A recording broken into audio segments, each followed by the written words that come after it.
What voting rights is he taking away from black voters? Oh, if we look at the SAVE Act? The SAVE Act, that's exactly what we're talking about. That is actually going to continue to disenfranchise overwhelmingly a lot of people of color.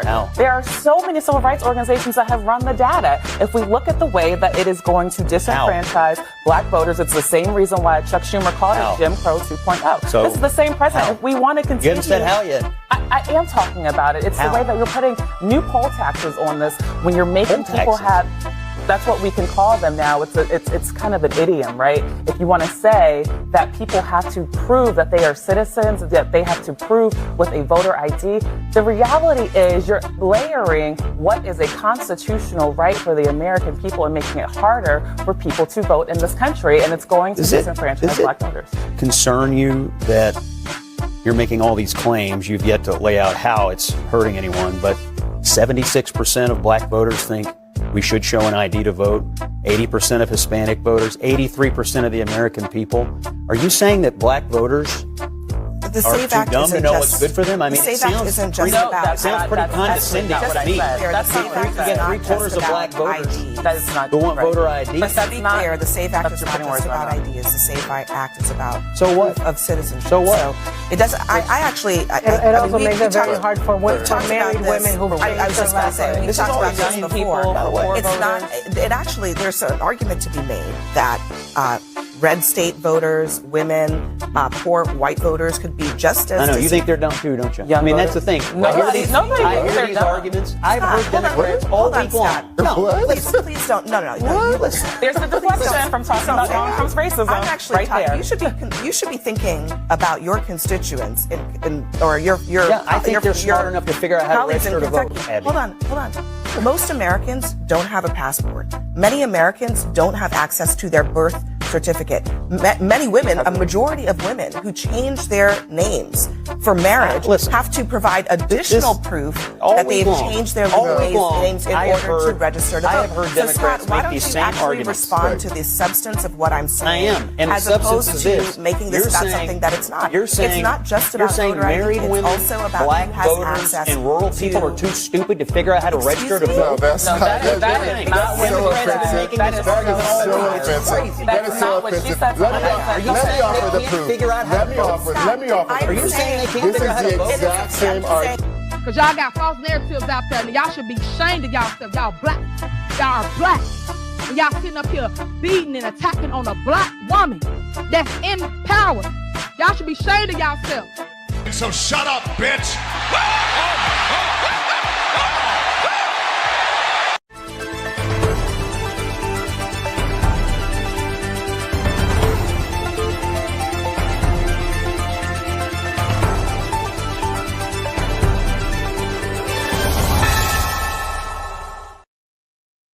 All right, I'm back. Sorry, let me get my music going. Get my music going. I'm sorry. There we go. Okay. All right.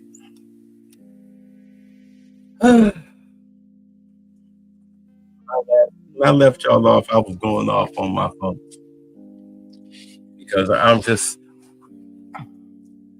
understand that one of the biggest generational curses that we as black people have to break is that slave plantation generational curse that white folks treat us better. And the whole thing is that the biggest generational curse we need to get over is fighting for that white pat on the head.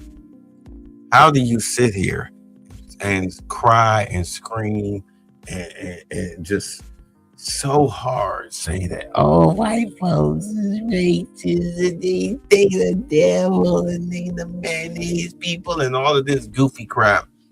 But yet you are lockstep and barrel with white, lesbian, man-hating feminist ideology.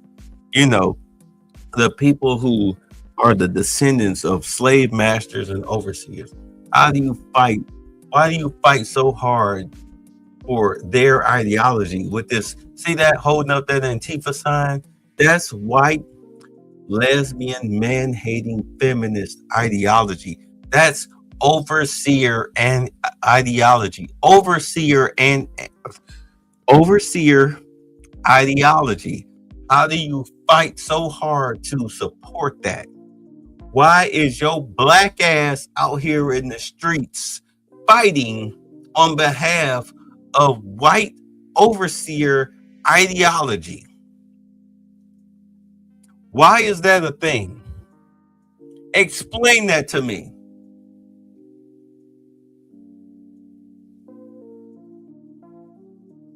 Explain it. Because you do understand they hate you more than it. They are the white supremacists that you wish and fight and try to force the Republicans to be. They are the white supremacists that you believe the Republicans are. They are the white supremacists that you believe the Republicans are. The Democrats are the white supremacists that you want the Republicans to be so bad. I want you to understand something. The Republican Party are the ones who say, pull yourself up by your bootstraps, and they give you the strings. Do you know who cut the strings? The Democrats. Lake Lanier, Rosewood, Tulsa, Greenwood, all of these prominent black towns and cities that you all talk about that white people pillaged, it was the Democrats that pillaged them, that sank them to the bottom of the seas, that ran freeways through them. It was the Democrats that did that. You don't have any Republicans on videotape, on record, calling you the hard R in Congress. That's Democrats, namely Joe Biden, that did that to you. It was Democrats that fought to keep you from integrating schools. It was Democrats that did the filibuster. You see how, okay, the 3/4 of a human being. The Republicans had to label black people as 3/4 of the human being in order to keep the Republicans did that in order to keep the Democrats from using your black body, in order for them to gain more powers in Congress, more seats in Congress to keep your ass as slaves. Do you understand that? Now they're doing it through illegal immigration and gerrymandering seats. It's the same shit. Only thing changed is the date, time, and people. It's the same playbook.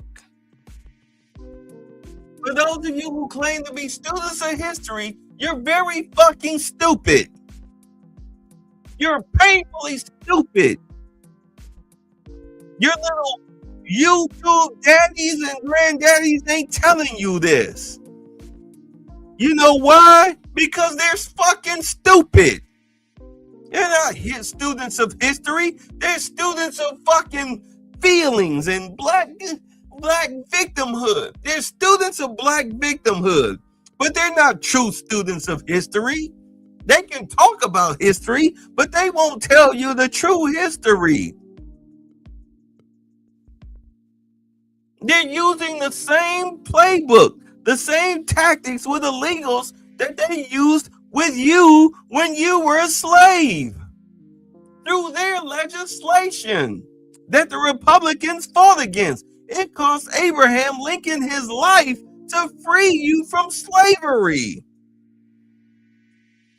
And then come 1965-68, with Lyndon B. Johnson, he had to convince his congressional members, his Democratic members of Congress, that yes, we'll put black people back in financial and psychological slavery without them having to work. And they was like, what the fuck? You mean just pay them to be in shacks? Yes. We'll pay them to be back in slavery without working. The bare minimum we'll pay to feed and house them. And that's it. They'll be slaves forever. You'll never have to worry about these people rising up again as a people. Thank you, Chris Davis. You'll never have to rise up as a people again. He had to convince them that this was a good idea. And after the longest filibuster in history, they said, okay, fuck it. We'll put them back in slavery again without them having to earn it. That's why he said, I'll have these niggas voting Democrat for 200 years. And look at you. Look at you. The Republican Party was the Black Party.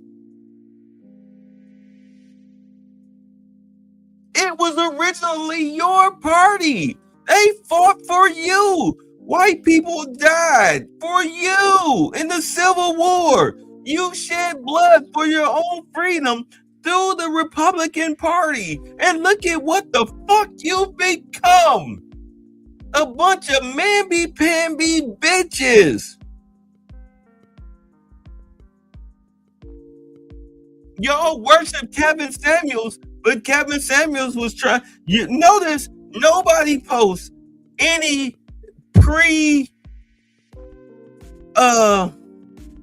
what was that bitch that was a 6 that said that she was, I forget the name of it. It was a famous name for that video where the chick was a dog groomer and she thought that she was worthy of a high value man, but she was ugly as shit.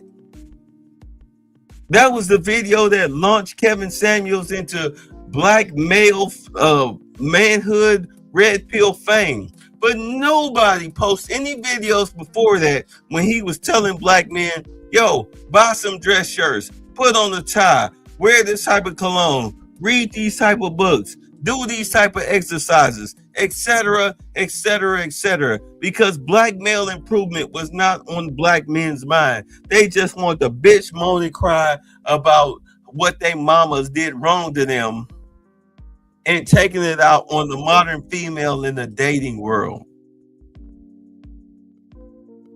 You males, you black males are fucking pathetic. This is what you become. Keith Ellison is a prime example of what you've become. Anti-American, homoerotic, criminalistic pieces of shit. Just like your female counterparts. And nobody wants to talk about that. Community that works with federal law enforcement to deport criminals here illegally committing crime. That is a joke. And it is also the reason why you have a crisis in law enforcement rates. You have such a high vacancy rate in your state because no one that wears a badge and does these dangerous jobs believes that their top cop supports them. And as the wife of a law enforcement officer, I think that is a shame, and your state deserves better. Senator, I thought we were going to have a real conversation. I'd be happy to have one, but now I know that you don't really want one. So, congratulations on your theater. Expired without the. Have a conversation about what? How you support criminality?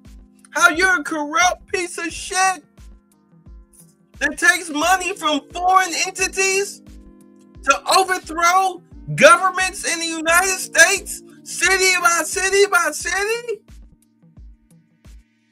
You traitorous piece of shit. You should be hung by your fucking neck until death for what you've done. You've committed treason. You're too stupid to understand that you did it. You really think they're taking money from foreign entities to look the other way as they defraud the United States government of federal funds? You think that that's okay? What? Because they black like you? Nigga, they're not black like you. They don't consider you to be you're not a Somalian. You're a kafir to them. Why don't you ask them?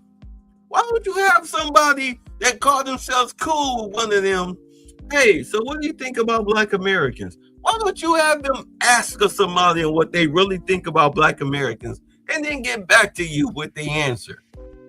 Because I'll never forget years ago when I was in Ohio, in Columbus, Ohio, working with Africans. And I asked one of the sweetest fucking African females that I've ever met in my life. We called her Smiley. Her nickname was Smiley. I still to this day don't know her real name, but we called her Smiley. That was her nickname. And I was telling her, and I'm pro-Black, I'm conscious, I'm conscious in the motherfucker. Since 15 years old, I'm in my late 30s. I think I was 38, 49. Yeah, I'm African too. No, you're not. I'm not. What am I? You're not an African. But my lineage, you have no lineage. Not that. I mean, she was like serious while smiling and laughing in my face. You know African. What am I? She didn't want to answer the question because I already knew what it was. I'm a Kafir. Yo, American black ass is a Kafir to the true Africans, generational Africans. You may have some ancestral ties dating back 400 years to Africa, but they don't acknowledge that shit. They the ones who had your ass in cages on the beach waiting for white men to come pick your ass up from the Americas. I don't give a fuck about you, you stupid ass nigga. When you gonna realize that? You supposed to be, students of history, right? Yeah, you don't know that.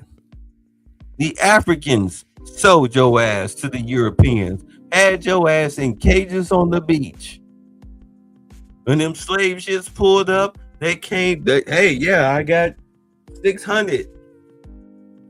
Sold it per head. Here we go. Yeah, give me the coins. Exactly. Thank you. Here we go. The fuck out of these cages. Take your ass overseas. Hope you survive the 3-month trip to the Americas. Don't really give a shit. Your biggest enslavers were other Africans. You don't want to admit that shit. Talk about Trump in the 8 video. What are your thoughts on that? I don't give a fuck. Fuck Obama. Fuck Obama and his husband. His husband Michael. Fuck them.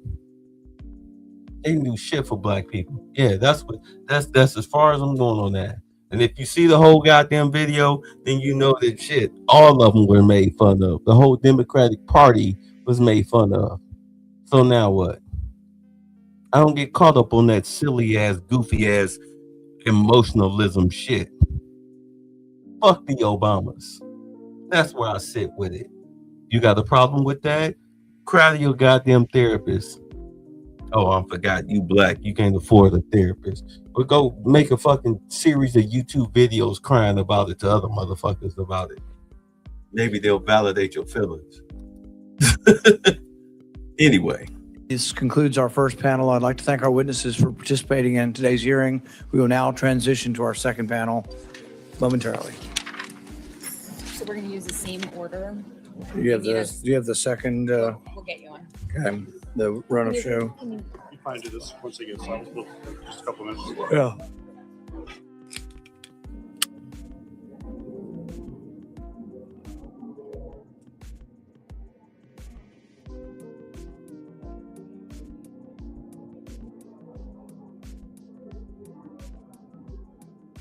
Senator Moreno.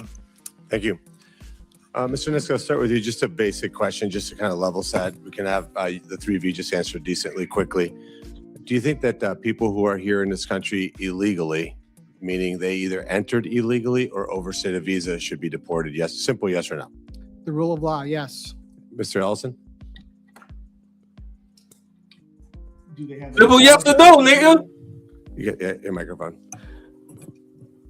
If they have a pending asylum petition, I think it should be heard. If they have some basis for their presence in the country, I think ordinary due process should take place. Yeah, it's just from my perspective, simple. I'm not a big shot lawyer like you. Just a quick question. If you enter the country illegally or you overstay a visa, should you be deported? My simple answer is, sir, it depends. Okay. So if somebody breaks into your home, should they be arrested for breaking and entering, or does it depend? It's an entirely different scenario. How's that? Because immigration is essentially a civil, and the breaking into my home is a criminal matter. Oh, okay, gotcha. So there's laws that should be enforced. So we shouldn't enforce civil violations? We absolutely should enforce them. But you just said that it's a civil matter, so it's different. So if somebody you enforce commits civil matters. So if somebody commits a civil infraction, it shouldn't be enforced? It should be. Okay, so they should be deported. No, they should have due process that is associated with their petition. So, bruh, due process is if you come into the country illegally and we catch you, your due process is a flight back home. That's your due process. I'm not going to tie up the court system with a bunch of bullshit and hear you hamina about why you broke into the country illegally. You get the fuck out. You didn't hamina your way in, so you're not going to hamina your way out. That's due process. You can't hamina in another country if you overstay your visa or break into their country. So what the fuck makes the United States different? What makes the United States different? Yo, effeminate feelings? No. Okay, for example, so the act of entering the country illegally, you think we should say, well, did you really do it or not do it? It's pretty obvious that they did, right? well, I mean, it would depend on the facts of the situation. And then they might say, how was Trump disrespecting black people as a whole? I'll actually pause the broadcast. I want you to explain it. Matter of fact, here, I'll post the link. I'm answering in the chat. I want you to actually Here. Don't answer in the chat. Come up. I want you to explain how Trump is disrespecting black people as a whole. Come on up. Come up and explain it. Give you the facts.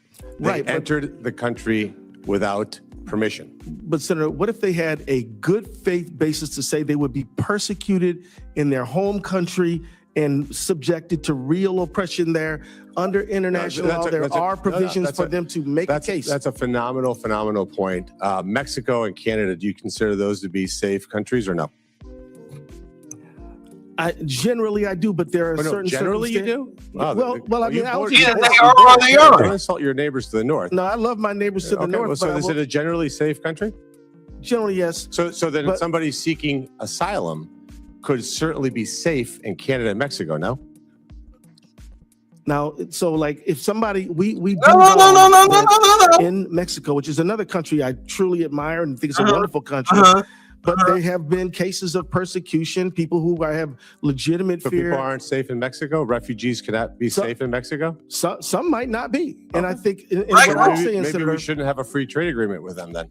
I didn't say that. But what I would say, Senator, is that we should hear their petition. Gotcha. We should at least hear it out. We should say, is there a well-founded and legitimate fear of persecution in your home country? That can't happen in Mexico? Well, I think that she should just follow the international protocols that existed. And it is, which is that you seek asylum in your nearest country that you are seeking asylum in. But it sounds to me that your answer is no. Mr. Schnell? Senator, if I were to answer yes or no, it would be misleading. And I think ultimately it does boil down to due process. It actually is pretty staggering that the easiest question that I could possibly ask is confusing for the two of you. I mean, that's decently disgusting. And I'm going to tell you why from my perspective. I wasn't born in this country.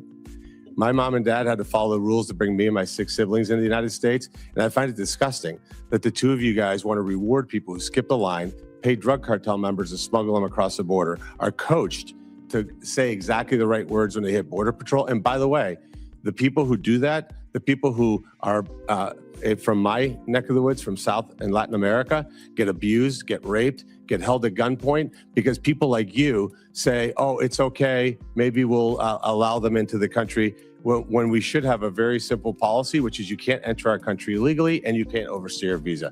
The fact that the two of you are top law enforcement people in your state and you can't simply say, hey, violating a civil or criminal offense is a problem is probably the origin of why we have these issues. Let's move on for something else. Mr. Ellison, as the Attorney General of the state of Ohio, I'm sorry, the state of Minnesota, you would never get elected in Ohio. Who's Victoria Harwell? Because you haven't said her name. I'm just curious who she is. Is there a question you'd like to ask me? Yeah, who is she? As I understand it, she's a very unfortunate, tragic victim of a crime. Okay. And what have you done about it? Nothing. Well, in Minnesota, Not a sir, goddamn thing. I prosecute crimes. Not a that goddamn are- What thing. have you done for Victoria? Not a goddamn I'm thing. telling you about my jurisdiction. I'm just telling Not you. a what you've done for goddamn Victoria thing. I'm Harwell. telling you about my jurisdiction. Not a I didn't ask you a goddamn question thing. about your jurisdiction. But it If I has did, to- you could answer that one, but I haven't. So just tell me about Victoria Harwell. Just tell me what maybe the answer is nothing, which is fine. Just tell me what you've done for Victoria Harwell. Not a We goddamn have thing. done everything that the law allows us to do. Not a goddamn thing. And she's an American citizen, right?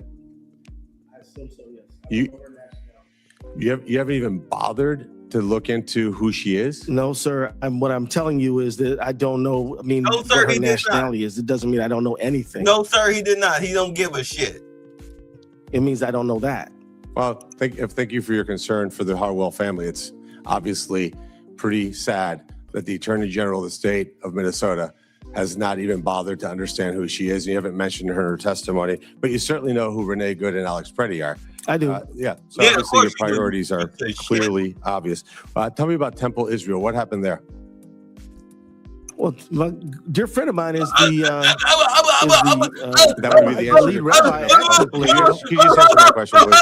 Well, a lot of things happen there. Do you have something in mind you'd like to bring up? Yeah. Any particular incidents happen of Well, anti-Semitism? there have been acts of anti-Semitism there, What have which you What done? happened? of which I oppose vigorously. Well, We've what supported happened? local law enforcement in doing the right thing in those communities. I mean, Hold on. Well, what happened? let me tell you, you're asking me about a place I know a lot about. I've been to Temple Israel an untold number of times, and so if they ever have any security concerns, that is a concern of mine. And But what happened? You ain't said what happened though. So what happened? Absolutely. So what have you actually done differently to help fight anti-Semitism in Minnesota? I speak against anti-Semitism. I condemn it as repugnant and wrong. Let's pause there. You speak against anti-Semitism. Will you condemn Louis Farrakhan's comments saying that Judaism is a dirty religion? You know, sir, I thought I was coming here to talk about immigration That was policy. a layup question, by the way. No. I thought I was talking about immigration policy. I didn't know that we were going to be talking about all these matters. I mean, I'm reluctant to just sort of. I mean, we already had one thing where we didn't mention immigration policy at all. I'm fine with you asking about questions around asylum and things like that. That makes a lot of sense to me. But now we're going off in all kind of different directions. I think there should be some scope to this hearing. And so, thank you for your interest, and we both share a need to condemn anti-Semitism. A few of my colleagues have gone over time, Mr. Chairman. So I find it disgusting that we would have a witness who's the Attorney General of the state that will not condemn the fact that somebody said that Judaism is a dirty religion. The fact that we have a witness of that low caliber here before the United States Congress is an insult to this institution. And Attorney General Ellison, under your watch, unfortunately, Minnesota has achieved the largest COVID fraud scheme in American history. Under your watch, those whistleblowers who... Yo, come up. I posted a link. Come up, thinking. Come on up. We're going to have because this is going to be short. Come on up. The link is up. Come on up. I have no problems. I know. I used to do this on Mondays with Lewis and the crew, but like his hours changed and everything. But come on up. Let's have a panel. I don't have a problem having a panel, but like when I do my individual shows, I try to get this real short. What's going on, bro? What's up, man? So you want to know why they threw the minister in this? Yeah, that was weird. Like, what do he got to do with Somali immigrants scamming?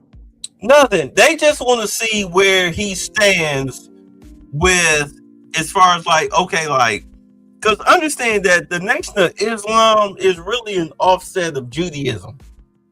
We do understand that, right? Yeah. Right. So they wanted to know where he stands with anti-Semitism. Because if you speak against what he said, what the minister said about Judaism, like, you do understand that the hypocrisy of it is that you're also speaking out against your own religious base. You may be speaking about the white offshoot of it, but you're also speaking about your own base. Do you understand what I mean by that? Yeah. Yeah. So personally, I don't care. If you want to talk shit about an offset of your religious base, I mean, it's just like Christianity versus Catholicism. They talk shit about each other, right? Yeah, yeah. Right. But they're the same, but they have the same base. It's just that they differ on certain things, correct? Yeah. Right. So I don't give a fuck about religious gangbanging. I mean, my ex came to me, oh, did you find Jesus Christ? And I'm like, you know me, I'm not religious. I'm more spiritual than religion. I'm more spiritual than religion because religion is a set of rules for people who need rules to govern them. I don't need rules to govern them. I just need to follow my gut instinct between what's right and wrong. Right? Uh-huh. Right. So I don't need a book or some white man in the sky or some bullshit like that to tell me the difference between right and wrong. My spirit should tell me what's the difference between right and wrong. And I'm not going to sit up here and say that I'm a pure soul. I've done some wrong in my life. I mean, I've atoned for that. You know, being a retired person as I am for the past 5 years, I've had the time to reflect on my ills, and that shit has kept me up at night. I'm being honest with y'all. That shit has kept me up at night. And I'm like, damn, I can't believe I did that shit. Man, god damn. This is why one of the biggest things that we as males talk about is, man, if we could go back in time with the mind that we have now at a certain age, we'd be different. Do we not say that amongst each other? All the time.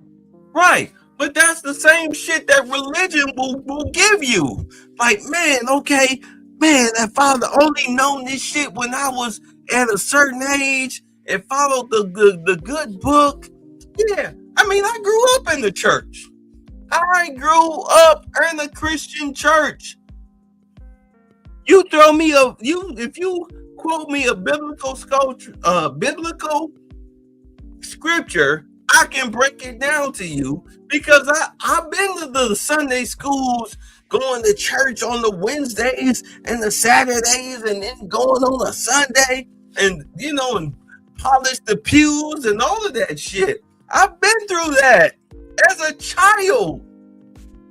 You can't tell me nothing that I don't fucking already know. At 15 years old is when I had my split and came into consciousness.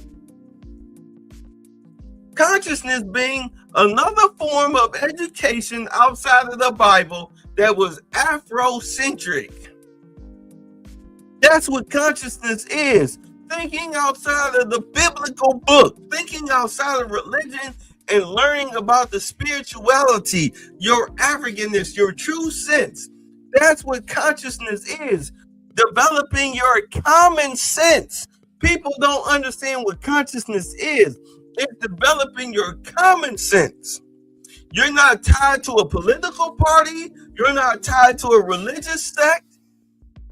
You're tied to what you feel is right and wrong, and being able to make the discernment of information.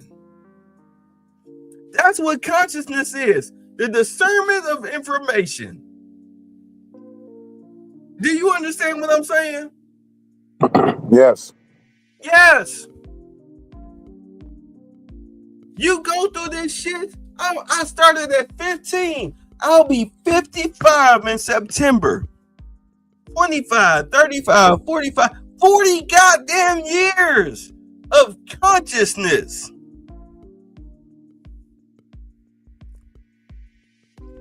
When I listen to black people today talk and they make their goofy ass fucking videos, this is why some of the pro-black YouTube all-stars, I don't listen to they shit because these niggas still stuck in 2010.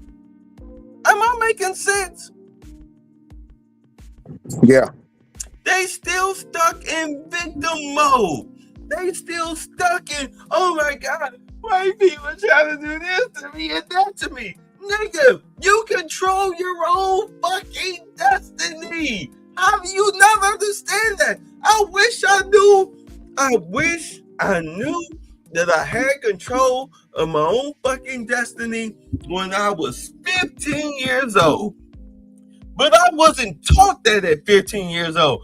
I was taught in my early years, the first 10 years of my life, from 15 to 25, that I was a victim and that white folks was the devil and everything bad that happened to me was white folks' fault, even though I very rarely had any type of interaction with white folks. Help me, does that make sense? I'm just confused as to that was really random. What the fuck does Farrakhan have to do with something?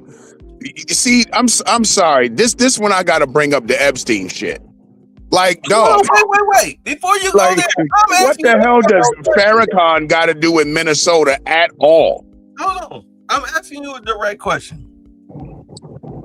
How the fuck am I a victim as a black man at 15 years old when I have zero associations with white people? How am I a victim? I mean, that's when the whole slavery conversation comes up, Jim Crow and all that. That's when we got to do the history lesson. Right. And that we all get tired of, because I'm with you. I get tired of having history lessons all the time and tying every single problem that faces the black community, tying that shit to white people and Jim Crow and slavery. I tell black people all the time, every fucking thing ain't the white man. And nowadays, it's like people just want to use slavery and the white man, all that, as a cop-out for everything else. Like, don't get me wrong, slavery, Jim Crow, redlining, and all that, yeah, that plays a part in shit. But everything ain't that. So I'm with you. My biggest detractors look just like me or darker. What does that have to do with white people?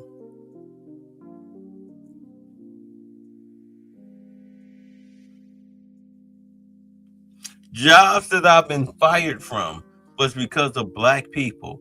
What does that have to do with white people? You understand what I'm saying? How is it that a black person got me fired? Yeah. What is that? How does a white person tie into me getting fired because a black person ran their fucking mouth on me? Do you not understand what I'm saying? Yeah. Niggas was still tied to generational curses of slavery. I'm gonna run and tell Massa that you did this and you did that. I'm gonna run and tell Massa.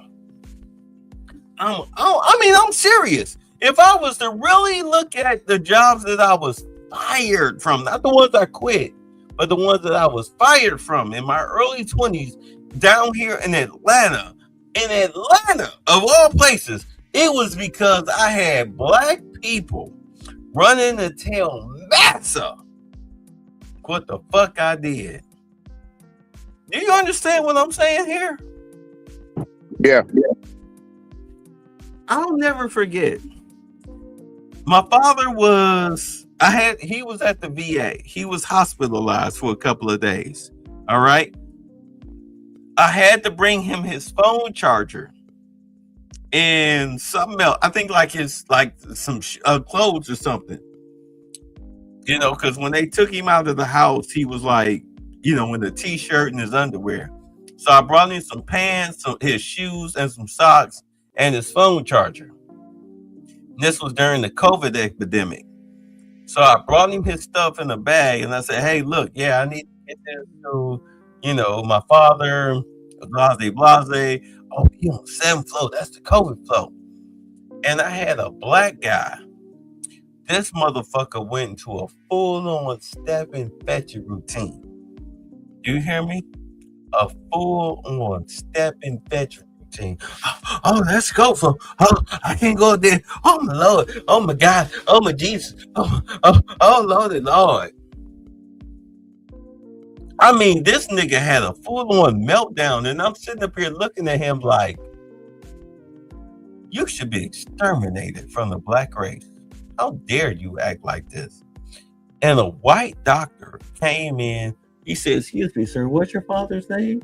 Because he heard bits and pieces of it. And I told him, he typed it in, social security number. I gave him the last 4 digits of his social security number and his first name. They're like, oh, okay, he on the 7th floor.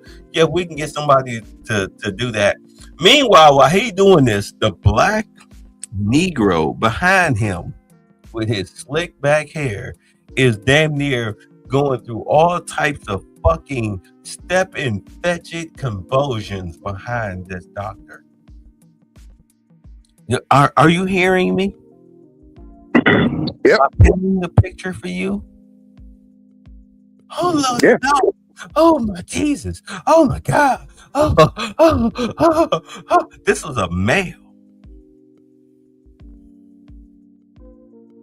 This was a male, a black male, probably about 28, 29, maybe 32. I'll say between 28 and 32. Doing a full-on step and fetch it routine over just taking a plastic bag full of accessories to a COVID floor.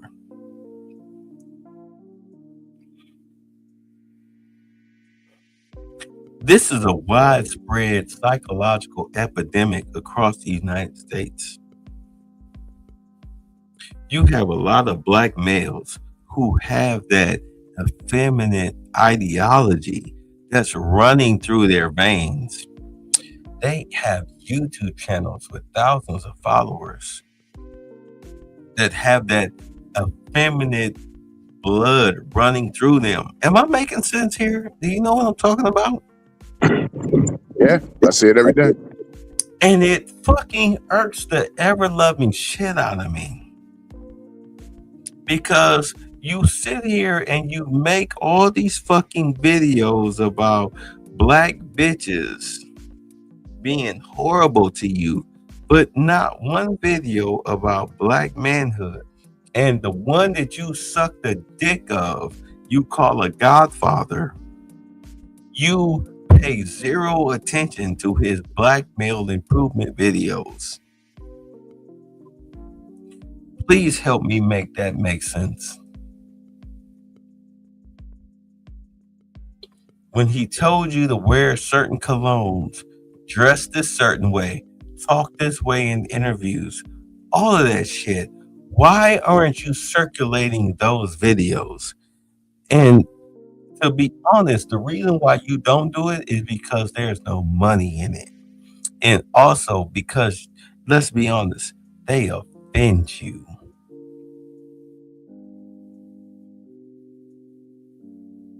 They offend you. Yeah, that's the real reason. It don't make any money. Right. They make no money and they offend you. You're offended by black male hierarchy because you've been raised to be such a subservient slave nigga bitch your whole life that asserting your male dominance scares the ever-loving shit out of you. Scares the ever-loving. That's why your children are running around here being labeled as YNs, because you don't give a fuck about them. And I'm not talking about, keep in mind, that 70% single mother home rate, that's not all a bunch of Pookie, Ray Rays, and Felantolios and Glocktavias. There's a lot of Jamals, and Marcuses and Marquises all labeled in there. You know, I'm talking about the 9 to 5ers and shit.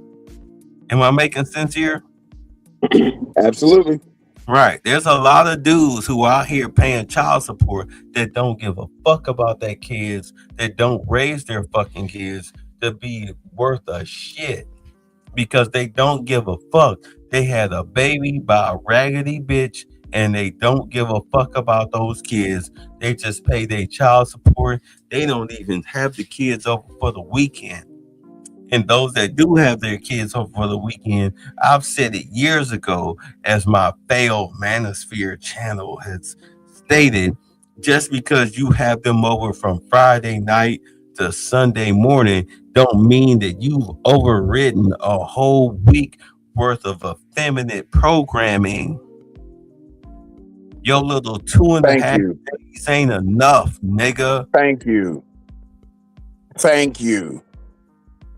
It ain't enough. You gonna pick them up on a Friday, drop Friday afternoon, drop them off Sunday afternoon. So what's that? Barely 48 hours? Right. And what the fuck do you do with them 2 days that you have them? You take them to the movies. You take them to the amusement park. You play video games with them. But you ain't teaching them no fucking life lessons. You're not trying to deprogram your fucking kid. You're too busy trying to be your goddamn kid's friend, especially your sons, because you really don't give a shit about your fucking daughters. Let's just be honest. You don't give a shit about your fucking daughters. Let's be even more honest. You don't give a fuck about that. What you really want is to keep that kid occupied. You want to do just enough to say you do your part. What you really care about is the next piece of ass you're going to fucking get. Thank you. That's why your baby mama be having problems with you, with you and the bitches you always having around your kids. Because you don't have them around a steady bitch. And even if you do have them around a steady bitch, she's trying to say, well, I'm better than her. Let's just be honest. I used to know dudes that would be damned if they told a bitch that, hey, I can't come out this weekend. I got my kid. Like me, on the other hand, I turned down many a pussy. Back when I was doing the child support thing and my baby mother and all that, I was turning down many a pussy. Hey, look, I ain't coming out this weekend. Got my kid. And what did she do? Bitches would get mad. The one thing I learned from that whole era, because it taught me a lot, I learned that a lot of black women, not trying to change the subject of black women, but what I learned is that a lot of black women, that shit is a turnoff for them. But that's why you hear me say it all the time. A lot of black women don't like men with their shit together. They don't want to hear that shit from you. No. She calling you up trying to set up a fuck session and you talking about, I don't want to bring bitches around my kid. That's a turnoff. They don't want to hear that shit. What does that say about them? Says that there's some sorry bitches. Yeah. You dealing with raggedy bitches. Going back to my original point is that's a lot of these dudes. Yeah, you get your kids on the weekend and shit, but you, like you said, you don't really try to deprogram that bullshit that they learning all year long. You're just doing your part. You know, you're going to buy them a fucking PlayStation. You're going to buy them an iPad. You know, you're going to buy them some phone and you're going to, you know, and then that's it. And then you drop them off at your mom's house when it's time for the bitch to come over. So the kids ain't even really seeing you. Let me break this down for real. Because I don't have any children, unfortunately. But my father, my little brother was born 20 years after me. And when my little brother, when I used to actually spend time with him before his mother decided that, you know, well, if you ain't paying the child support check, you can't see him. even though the reason why the child support check wasn't getting paid because my father had suffered a stroke and was hospitalized, et cetera, et cetera, et cetera. You understand? I mean, how the fuck is he going to be a father to a child while he's in hospice care? You understand what I'm saying? Yeah. Anyway, I'm trying to pick up the slack. But I'm with my little brother. And I'm taking him, hey, let's go to the mall.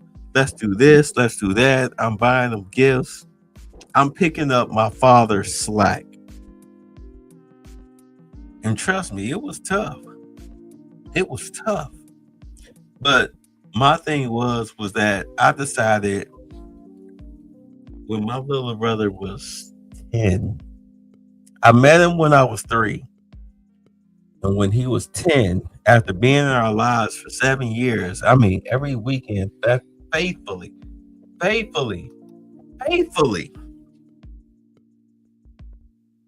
When he was 10 years old, I said, you know what? I'm gonna buy a journal. I'm gonna fill every page with everything that I know, that as far as him going into his like preteens and teenage years and everything and whatnot. These are the things that I wish somebody would have told me when I was 13, 14, 15, 16, 17 years old. I filled every page. He was 10 years old. I never saw him again. I still haven't saw him again. I've talked to him. When he was 30, 20 years later, I talked to him. Come see our dad. Come on. Yeah. He never showed up. Call him again. We was house hunting. Man, oh my God. This goddamn fucking 5-bedroom house. I don't get this. Yo, let me call the little bro. Yo, man, come live. Your mother's dead. Come live with us. Be with your dad. Come be with me. I'm your brother. I know you have nothing but good memories about me. Come on. Called him up. Who this? What the fuck you mean? Nigga, I just talked to you a month ago. What do you mean, who is this? You understand what I'm saying? Yeah. Fuck you. He's been programmed by his mother. Yeah. Fuck you, bro. But and again, look at the evil shit that they do. What you mean he can't see his son because he's not paying child support? Who the fuck told you that? He said Dick is lying, brother dildo. This is why I say from here on out, men need to be on. Let the women that want to be single mothers, let them be fucking single mothers. But here's my thing. Fuck it. Here's my thing. You as a black man, in order to go from a black male to a black man, you have to embrace your manhood, which means that you have to break the generational curse of slavery that your mama programmed you into. This is why you make hours upon hours about, oh, I hate black females, black women this, black women that. You make them fucking videos because you haven't broken the chains of black female slavery. You haven't broken it. That's why you make them fucking videos. Because you still haven't come to grips with, hey, your mama is your biggest problem. Break the chain of the curse that your mama programmed you with and be a goddamn black man. You don't know what black manhood entails leadership. And you haven't embraced leadership. And the only way you can embrace black male leadership to me is to write a goddamn check that pays somebody else to do something for you, because then you understand exactly what black male leadership entails. Until you write that fucking check, you just talking shit. I know it may sound revolutionary, but I'm serious. I'm serious. I'm dead ass serious. Until you write a check and then you have to report that shit on a 1099, you don't get it. You don't get it. Black male leadership entails black financial responsibility of ownership. This is what I say. Stop living with a bitch. Don't live nowhere when you can't afford the rent and your name is the principal on the fucking lease/mortgage. If you can't afford the lease/mortgage on one check, then nigga, you're not a black leader. You a bitch. I'm sorry. Do you understand what I'm saying? Yeah. Because if the bitch leaves, it's cool. You can afford the light, gas, cable bill, water bill on your own. Car note, insurance. If you can't budget it, if you can't think in your mind with the chick that you with, who's saying we should move here, if you don't have financial literacy to understand that, okay, when she leave, can I afford this on my own? If you can't figure that out in your mind, then nigga, you're not a black man, you're a bitch. You're a bitch. Do you understand what I'm saying? You're a bitch. Because if you can't afford it on your own, then why the fuck are you doing it? Because only bitches think of the now. Black male, no, not just black male leadership. Leadership thinks 10 steps ahead. Leadership thinks 10 steps ahead of goofy bullshit. Take the sex out of it. Leadership thinks 10 steps ahead of the bullshit. Don't be a Starscream. Be a Megatron. Am I making sense? Yes, sir. Think 10 steps ahead. Fuck. So if we do this, what is it gonna cost me? That's all you gotta say in your head. If you really want to be a leader, just say, well, if I do this, how much is it gonna cost me? And then start adding up all your deductions versus your additions.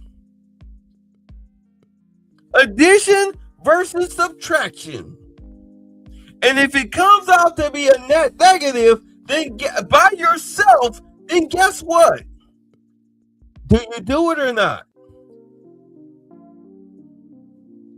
I'm asking you, do you do it or not? No. No. That's leadership. That's leadership. It ain't got nothing to do with race. That's simple leadership. If it's a net negative, you don't fucking do it. That's the whole immigration situation in a nutshell. Let me break it down to you goofy niggas that don't understand. Who think that, immigration is about race. You stupid motherfucker. If you're living somewhere, be an apartment or a house, and you check the check and you got an extra room, you rent that extra room out to make money, to help yourself get some positive income, a net positive income. So you rent the extra room out. If the motherfucker that you rent the extra room out is causing you a net negative, let's say you said, man, if I charge $500 a month for this room, I'm good. They pay you $300. You're a net negative of $200. So that means $200 is coming out of your fucking check. Do you continue to rent the room to that motherfucker that's costing you a net negative of $200, or do you kick them out? Take them out. All right then, that's illegal immigration in a nutshell. And then you sit up here complaining to let's say you rent it to a family member. You charge them $500, but they paying you $300. You complain to a family member, yeah, they only pay me $300. And they say, grin and bear it. And you say, well, how about you take this motherfucker on and you take the net negative of $200? And they say, no. What the fuck is that?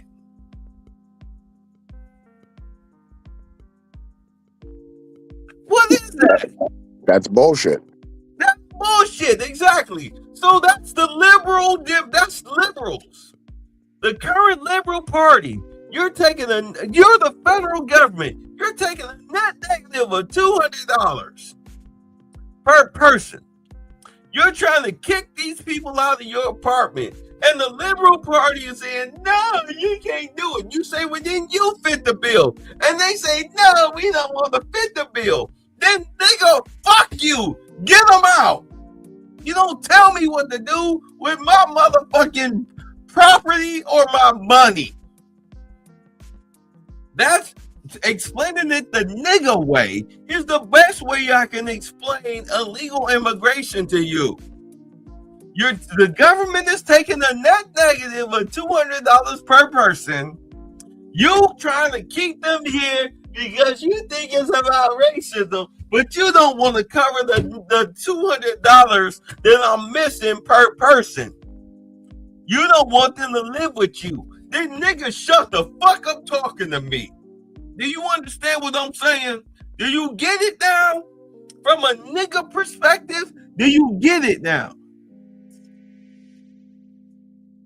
These motherfuckers are now stealing your wife's jewelry and selling it at pawn shops. They trying to pimp out your daughter. They raped your daughter. They raped your son. They sold drugs to your children. You come in the house, there's other motherfuckers in your shit that you don't know. Who the fuck is this?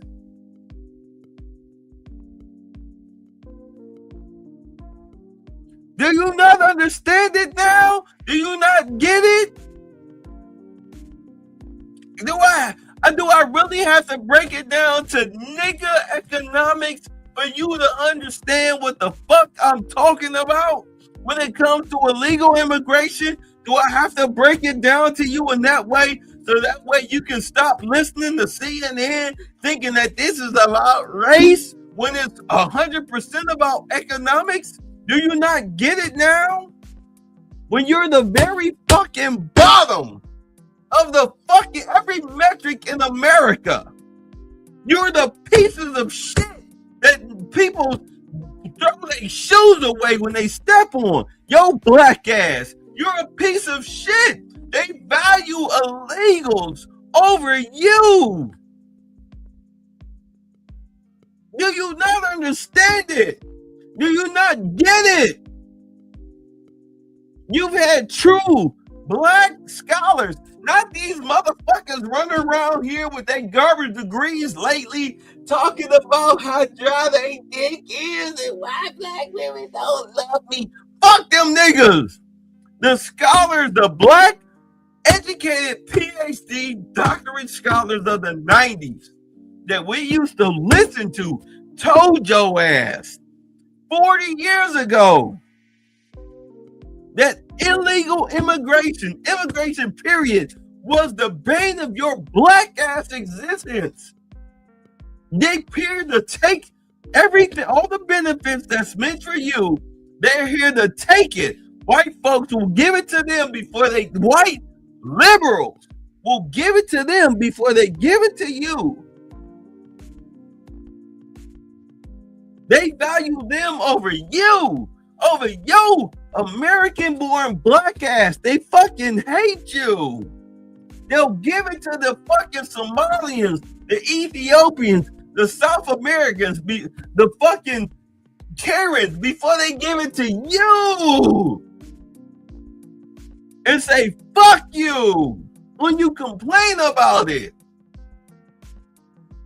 They'll use you as a victim card, but they ain't giving you shit.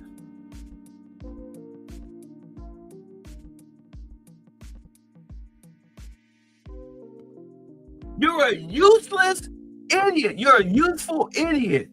When your usefulness is up, they're done with you. You've seen it time and time and time and time again, but you still keep going for it. Because Ricky Smiley and Charlemagne and who's that tap dancing fat piece of shit, Roland Martin and them, they tell you, they try to feed you, they try to play on your emotions with no tangible. And you fall for that shit. You're so emotional. In a fucking society that don't give a shit about your goddamn emotions. They sit up there on the Action News and play the goddamn fiddle and play on your heartstrings. But when it comes to the court of law, it don't mean shit. You got a black bitch right now talking about, oh, look what they did to my face. Come to find out this bitch assaulted somebody that was pro-ICE, assaulted them. They punched her. No, they maced her. 40 minutes later, she showed up with a goddamn and fired up their asses with a BB gun. And they I saw that. When they should have killed her. Let's be honest. You pull out a goddamn gun on me, BB gun or not, I'm gonna blow your goddamn brains out. This is why I don't get upset anymore, because I just understand the majority of black people. Look, everybody ain't gonna make Noah's Ark. Just put it that way. Yes. Black people got a fucking problem with always wanting to be the center of fucking attention. This is why I said what I said at the beginning with, why is Farrakhan's name being brought up? This don't have shit to do with Farrakhan. This don't have shit to do with black Americans. This is fucking Somali business. And I see more people speaking on this shit, black, white, and the other, than I see Somalis. You know why? Because the entire Somali community in Minnesota know goddamn well what it is. They're just smart enough to shut the fuck up. Black people always have to make every single fucking issue about them. That's why you're mad about it. And then these white liberals, okay, so ICE done shot 2 of you motherfuckers. How many more of you gotta die before you understand now is not the time for your white savior complex? That's the problem with liberals. Always feel like they gotta fucking save black people instead of just understanding, okay, the jig is up. These people have been caught. They're outed. Excuse me. And it's time for motherfuckers to go to jail. All the scammers, frauders, thieves. It's time to go to fucking prison. And then, yeah, you're going to be fucking deported. But the white liberal has to be the fucking savior. You're so mad about Donald Trump that you can't even distinguish right from wrong no fucking more. So you're out here kicking ICE vehicles knowing you got a gun on you? They should have killed that motherfucker. They did. Yeah, I mean, it took them another run in, but they should have. You know what? If they would have, because I understand they were busy that day. I mean, they kind of tussled with him, but in all honesty, if they weren't busy that day trying to head out to a targeted operation, his ass should have been in jail. But the thing about it is that in Minneapolis, they would have let his ass go within less than 24 hours. But when Trump made that phone call to Tim Walz, all that shit changed. That's why, if you notice, after Trump made that phone call, a lot of them people in Minneapolis, all of them paid agitators started getting arrested. Did you read that? They started getting arrested on the spot. Bondino, which is the bounty hunter group, they left Minneapolis. Then came Tom Homan, and after a week, they pulled all them ICE agents out of Minneapolis because the Minneapolis police department, because do understand Tim Walz, what he was doing was not just an Trump could have filed the Insurrection Act on him, and do understand that Tim Walz and Jacob Frey would have went to prison for that, because if you file the Insurrection Act on a city, that means that the governor and the mayor have committed treason. They had him dead to rights, him and Jacob Frey, but they made the deal. I'll pull these guys out, but you need to turn over the criminals that you've arrested, that's in your jails, and any future illegals that you arrested, you need to turn them over for ICE. That's why Tom Homan popped up and Bondino left with his crew. They went to go do something else. All right. They went to go arrest other illegal criminal illegals. Now that they've left, Homan's crew has left, but he's left an ICE detainment there, because the ICE detainment there is there to, they still have targeted operations for people who have overstayed their visas or whatnot, and those that the Minneapolis or Minnesota Police Department across the state have arrested that have committed crimes that are illegal. Those people are still there. That's why they pulled the detainment, but they left the crew there. Am I making sense? Do you understand what I'm saying? Yeah. Right. So trust me, they're making their way to California and Oregon. They're still doing a sweep. They have to re-sweep Chicago. They will do a sweep in Massachusetts, which they haven't completely done yet. But they will do a sweep in Massachusetts. They will do a sweep in New York. And then before the midterms, probably around, I would say maybe April, May, you'll see them in Oregon and California, because California is the big fish. Because do understand that Mexico believes that California still belongs to them. And that's going to be a big fish. California is their biggest fish. So when you see Bondino, I'm going to tell you right now, when Bondino hits California, that's when you know the shit is really going down. And they going to clean that motherfucking state up. And and this is what killed me. All these goddamn gerrymandered states and shit that they've done, all that shit gonna fall apart. It's gonna fall apart. The Democrats are gonna lose their gerrymandered seats in these gerrymandered states. Maryland, New York, Massachusetts, California, Illinois. You're gonna lose those fucking seats because they're gonna clean that shit up. The only thing that ICE is worried about is the criminal illegals that have criminal records and those who are associated with that. As far as the little Hector and Rodrigo that do the roofing and the landscaping and the cherry picking and all of that shit, the federal government, the DOJ already has a plan for that. You're going to kill their social security numbers, but they're more so worried about those who are national security threats. This is why they're trying to defund the Department of Homeland Security, because they want to deal with the terrorist part of the Homeland Security threats, not just the motherfuckers who like to rape children and all of that shit. What is the big deal about Go ahead, back in Homeland Security when you already got ICE financed through 2029? It's a different department. I know it's a different department, but I'm pointing out the games the Democrats are playing. Okay. I called all this shit prior to the election. For those I said, right, for those who don't know, I get and that's a lot of them. But I called this shit right after the election.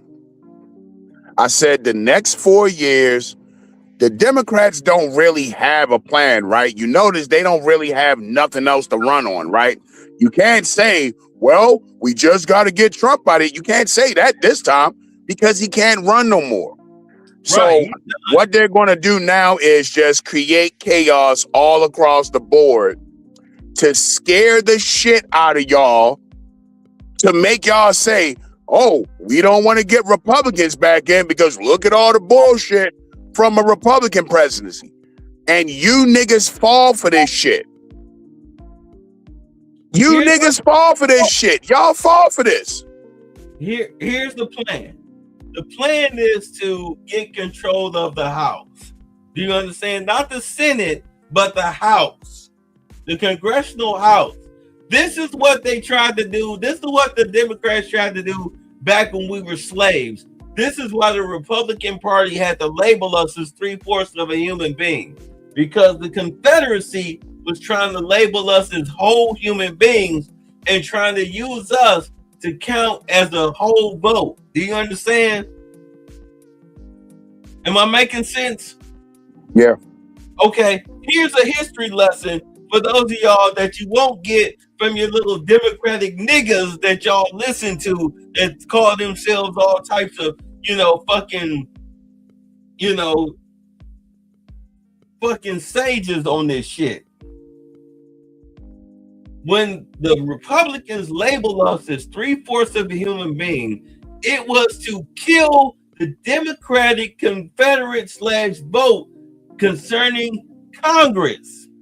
So it took 4 of us, 4 black people to equal 1 person as far as when it came to the vote. But once slavery was over, the Emancipation Proclamation, the 14th Amendment made us whole citizens. So we were no longer 3/4 of a human being. We were whole citizens. Us as black people were the Republican Party. Am I making sense? Yep. So now here you have it with the illegals. The SAVE Act killed whatever fucking shit the Democrats were trying to do that they tried to do with us back during slavery, before the Emancipation Proclamation, where you had illegals being counted not just in the census, but also being able to vote. Because if the Democrats have control of Congress, then the Senate and the presidency doesn't matter, because you can't get any bills passed. Am I making sense? Do y'all get it? I'm speaking in a general sense. But you understand what I'm talking about, right? Yeah. Without Congress, nothing happens. So, what Trump is trying to do, you stupid motherfuckers who think Trump is racist, you dumb fucks. With the SAVE Act, illegals can't vote, nor do they count in the census. Nor do they count in the census. They're done.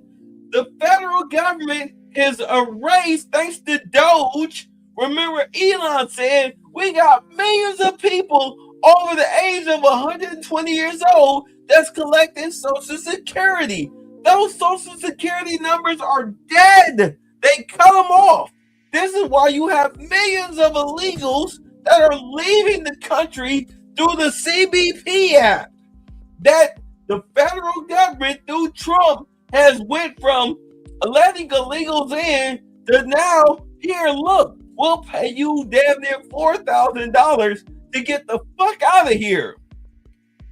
It was $1,000, they upped it to $3,000. So it costs $4,000 to get rid of an illegal. So they get a $3,000 check from the federal government, which normally costs them $17,000. It normally costs $17,000 for ICE to detain and deport an illegal. $17K. If you do it through the app, it only costs the federal government $4,000. They've killed your Social Security number. They've been killing Social Security numbers left and right. because when Elon left Doge, the next day, the Supreme Court gave Doge more than read access only. This was the thing with Elon. Elon was running Doge or helping to run Doge because there's a white lady that walks with a cane that's the head of Doge. Elon was just the face of it. The day he left, the next day, the Supreme Court gave Doge more than read-only access to Social Security numbers. So everybody that's had a double Social Security number, they know who the fraudsters are. They've killed these people's Social Security numbers because they're stolen. This is why they won't tell you that millions of illegals have left the country through that app. They won't tell you that. They'll only tell you the ICE numbers, but they won't tell you the self-deportation numbers, which has been about 2+ million people and counting because their Social Securities don't work.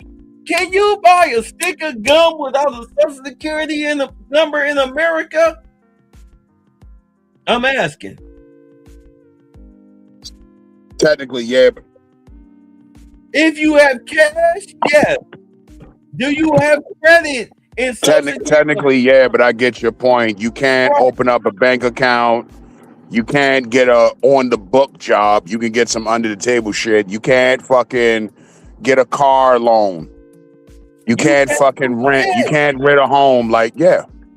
Right. You can't do shit in this country without a Social Security number unless you dealing with a shady piece of shit. And it ain't that many shady motherfuckers that'll rent you a trailer in a trailer park. There ain't that many goddamn trailer parks in America that can accommodate you. Do you understand what I'm saying? The underground business is not as deep as people think it is. It's very limited because it's underground because you don't make the block hot. But the more people you have, what happens to the block? Bueller, I'm talking to you, bro. What happens to the block when you have more numbers than you can accommodate? Shit gets shut down. Right. The block gets hot. That's why Leering centers and Somali daycare centers, a YouTuber with a fucking iPhone, Nick Shirley, did the FBI's job. You have plenty of, don't understand as much as they try to say, oh, Trump is shutting down the press. You got plenty of YouTubers who are pointing out fraud across the fucking country. YouTubers, because Trump, one of the things he did was open up the press to niggas like me, to niggas like you, and niggas like us. All we gotta do is get out here with our phones and cameras and do the legwork. Am I making sense? Do you understand what I'm saying? I do, but the majority of black people don't. No, they don't. CNN, they don't even crack over 600,000 views since January. Nobody's watching that shit. If restaurants, bars, hotels, and gyms and whatever cut their channels off, nobody's watching that shit. That's the whole thing with Warner Brothers being sold to Netflix, and Netflix is not in the news business. They don't give a fuck. They don't give a fuck about CNN. They're dead. These channels. CNN was a lot better under Ted Turner. Yes, because it was fair and balanced. There he's gone. Jane Fonda is a fucking psychopath. Nobody watches that shit anymore except dumb blacks, liberal extremists, and fucking homosexuals. Nobody watches that shit. It has no value. You're the 1/4 of society. Nobody gives a shit what you think. ABC, The View is the only one still protected because they're under the Disney brand, which is collapsing. Collapsing. Disney, ABC is collapsing. They're losing money. Why the fuck you think they fired Garofalo and the She-Hulk bitch? You're ruining the brand. We're trying to put out these fucking Marvel movies. We had to give Robert Downey Jr. his $64 million per movie. We had to pay this nigga to be Dr. Doom, which was stupid as fuck. But we had to give this nigga this money just to try to bring the audience back. We actually had to make a goddamn Deadpool Wolverine movie just to get the audience back. You really think Marvel, from what we've known, considering with Disney, you really think Deadpool and Wolverine, that movie that they made, you really think that fit with the Disney brand that we've seen over the past 10 years? You really think that fit with them? Fuck no! Fuck no! But they had to do it in order to make money. Now they're trying to get back to that brand. Trust me. The firing of, who was the brother's name that was running from the white bitch in the streets of New York, but they charged him. They actually convicted him of breaking up with a white bitch. What was his name? What was the brother's name? Jonathan Majors. Yeah. They really do wish that they hadn't fucked that up. They literally fired Jonathan Majors for breaking up with a white bitch. Are you kidding me? Y'all want to get into the racial shit and all of that in the politics? They fired a black man for breaking up with a crazy, alcoholic, drug-addicted white bitch. You forgot abusive. Yeah. She was physically abusive. Yeah. Why you think he was fucking running? Right. He running from, I mean, you literally got a video of this dude on several cameras running from, this bitch is chasing him down the street. Chasing him down the street. And they was like, oh, he's abusive. Get the fuck, nigga, what? They fucked themselves. That was the worst PR move they've ever made. In all honesty, that was just as worse as firing Gina Carano. That was just as bad as firing Gina Carano, who stood for all types of black female empowerment. Stood for all types of white female empowerment. They fired her, and then they turned around and fired a black man for being a black man. A true black man who was not toxic, trying to get away from a toxic white bitch. They fired him. They fucked up their whole cinematic universe doing that. Because that whole Kang storyline, that dude, if you watch that first Loki season with him, you was like, oh shit, where the fuck they going with this? Damn, this dude playing Kang like a motherfucker. They fucked that up. If y'all familiar, if you a Marvel fan, Marvel Cinematic Universe fan, and you watched him in that first Loki season, you was like, damn, this Kang storyline gonna be tight. They fucked that shit up. Trying to be on the quote-unquote right side of history. They fucked that up.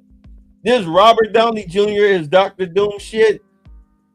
They fucked that up. I mean, I know I'm getting into the nerd shit and the political, racial shit, but I'm serious. They fucked that up. That was the worst move they ever made, and they trying to clean it up. That's why they fired Tatiana Maslany. That's why they pretty much kind of got rid of Mark Ruffalo. You know what I'm saying? This is his last appearance as a Hulk. They're going to replace him. No telling who they might replace him with. People are trying to say bring back Ed Norton.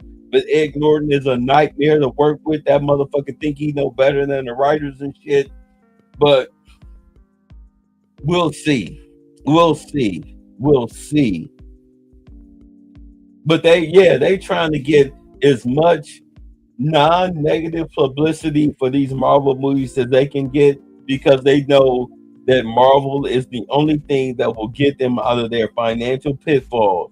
Ron DeSantis fucked them up with the Reedy Creek shit. They owe the state of California damn near $800 million in back taxes and fines. They need this Mandalorian and Grogu movie to make some serious money. Do you understand what I'm saying? I mean, this is like, I know I'm spiderwebbing with this shit, but y'all have no idea. Hollywood is literally collapsing. It's literally collapsing because the majority of America don't give a fuck about this gay, trans, fucking feminist ideology bullshit. 1/4 of American population agree with this shit. The other 3/4 don't give a fuck about this shit. So therefore, Hollywood is collapsing. American entertainment is collapsing, and they're losing to foreign entities, mainly Japanese and Korean film cinematography. They're losing. But getting back to this whole American ICE situation and deportations and shit. Look, man, when Trump said, when he was at the NABJ, the National Association of Black Journalists, and he told them, hey, look, I'm here to save black jobs. And the goofy bitch didn't understand what the fuck he was talking about. He was like, black jobs. And she like, well, what are black jobs? Like, yeah, you so out of touch. Bitch, do you understand that black people, the average annual household income for black people is $54,000 a year plus some change. But let's just say $54,000. Matter of fact, let's be generous. $55,000 a year on annual household income. And this is counting LeBron James and Beyonce and all these other entertainers that you motherfuckers be all in the laps giving fucking sloppy topies to with your little goofy celebrity worshiping useless asses. $54,000 a year annual household income. That's at the very fucking bottom of American household income earned average. Do you understand? The illegals make more than that. Hispanics are like 4 stops ahead of you. The average white person, you know, as much as you want to claim white supremacy and all this bullshit, they motherfucking asses are 11 steps ahead of you, which is about 15 steps below the average top annual income earners in America, which the top 6 are Asian and Indian earners. Do you understand? Asian and Indian earners, they're the top 6. Your ass is at the fucking bottom because you didn't listen to Claude Anderson when he told you you need to do something about immigration because it's going to kick your fucking ass. So now you are the minority, and when you used to be the majority minority, when he gave that speech in the 90s, in 40 years, you lost your top spot. You're the very fucking bottom. If you are a world leader, let's say you're the leader. Let's say you're a leader of a country. And at the very bottom is a bunch of useless eaters that do nothing. They don't contribute shit outside of entertainment, and all they do is eat up your natural resources. What would you do as a world leader? What would you do with those people who are a net negative onto your bottom line? What would you do? I'm asking you, bro. I would get them the hell out of here. Exactly. And how do you get the net negative out of a society? What do you do? I'm asking you. You deport them. Let's say you can't deport them because they're citizens. What do you do with them?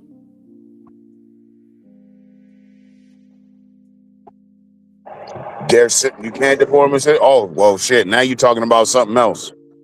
You're talking about starvation, incarceration. Yep. Slow kill. Yep. Starvation, incarceration, and then herdization, where you herd them into, especially the most ignorant of the ignorant, you herd them into certain areas where they kill each other.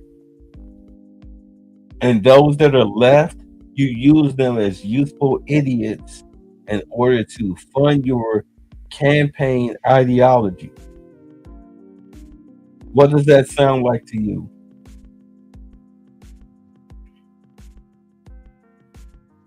I'm asking you, what does that sound like to you?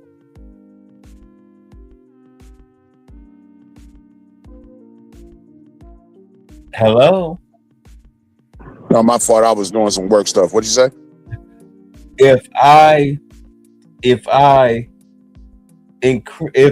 incarcerate and I starve you out, and then I force you all into what I would call concentration camps, which would be herding you into collective neighborhoods where you all murder each other and commit crimes against each other. What do you call that? I call it slow kill. Yeah. How do y'all not understand that's exactly what the fuck is going on right now? Be a Democrat or Republican, that's what's going on with you right now. But the thing about it is that you have a president in Trump that's trying to get you out of that situation, and y'all hate MAGA so much. Make America great again. It's breaking its ass to try to get you, your ignorant black ass, out of that shit. You're too fucking stupid to see it because you've been conditioned to think that criminality is legal, that killing each other is okay, that robbing, murdering, and raping each other is okay. That now you have a president in charge that's trying to legislate that shit out of you within a 2-year span, and you call that racism. Accountability is racism. Criminality, which has been bred into you for ever since slavery, is okay. But now you have a president that's trying to breed that shit out of you and is considered racist. This is why I say that the current policies that Trump has enacted, if it stays like it is, which I believe it will, because there's no Democrat that's going to win a presidential election within the next 2 presidential election cycles, J.D. Vance is going to stick with it. No matter what Republican is going to win the presidential election for the next 8 years, because there's nobody that's going to rise up run those ranks within the next 8 years. I see Vance doing at least 2 presidential terms. He's not going to change his mind on this shit. It's going to take 2 generations for black people through legislation to understand that we have to work together as men and women in order to combat the psychological chains of slavery, where we think that poverty and criminality is part of our culture. Do you understand? Am I making sense here? Yeah. Going to prison for the stupid shit that you do is not racist. It's accountability. And once you get that through your fucking head and realize that selling your fucking body is not the way to go to be living a substantial lifestyle, that it takes 2 of you to work together. It's going to take 2 of you to get this shit together in order to build stability and wealth. It's going to take 2 generations. because you have to fight off the current slavery, economic, sociological mind state that you're in right now. And they're not gonna have to fight it off. They're gonna be put in a situation where you ain't gonna have another choice. Right. You have no choice because you can't be on welfare for no more than 2 years. You can't do it. You can't do it. You got 2 years to be on government assistance and then you're off. You're off and you can't come back. You're done. You're done. If you're working age, you're done. Strict regulations. You only get so much in food stamps. I wrote Trump. I swear to God. I'm going to tell you right now, eventually it's going to come to a point where you can only buy food through an app. They won't just give you the money on a card. They're going to make it to where you can only buy food through an app. You will have to pick out your bread, your milk, your lettuce, all of that shit on an app. And either you pick it up or somebody drop it off. They're going to do that in order to fight the fraud. And it's going to be store brand shit. You're fucked. Do you not get it? You're fucked. They already have people cutting you off from food stamps. They were cutting niggas off from Section 8 in 2023, yeah, then in 2024. You're fucked.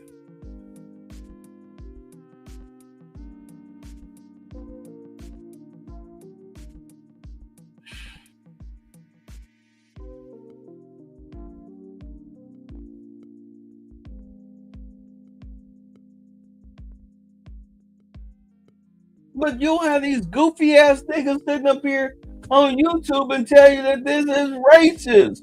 No, it's called getting up off your ass and earning for yourself. Be accountable. It's a meritocracy. How many videos do you have to see of these bitches sleeping in their cars and getting evicted and getting fired from their jobs before you understand that, yo, either get with it or get left behind? You think that the new presidency, do you really think that the new political party for the next 12 years is going to give a shit about you being poor and homeless and sleeping in your car? Do you really think they're going to give a shit? Or do you think they're going to reward people who get up off their ass and earn their paychecks and earn their way in society and earn their way through life? Who do you think they're going to favor? You being a lazy fucking bum living off of society's resources, or a motherfucker that contributes to it? Who do you think gets favored in the next 8 to 12 years? Gavin Newsom's not going to be your next president. AOC is not going to be your next president. No fucking way in hell Kamala's going to be your next president in 2028. Get that through your fucking skull, nigga. Stop listening to these goofy niggas who ain't doing shit but trying to lead your ass through emotionalism and victimization. They're not helping your black ass. They are detriment. These are slave ideology niggas. Get off your ass or die. That's your choice. A lot of you motherfuckers are over the age of 40 thinking that somehow you're going to miraculously become a fucking millionaire or be taken care of. What type of fantasy world is you living in? You over 40. Get your shit together. Go ahead. Grow the fuck up. Grow the fuck up or die off. Stop fighting other people's fucking battles.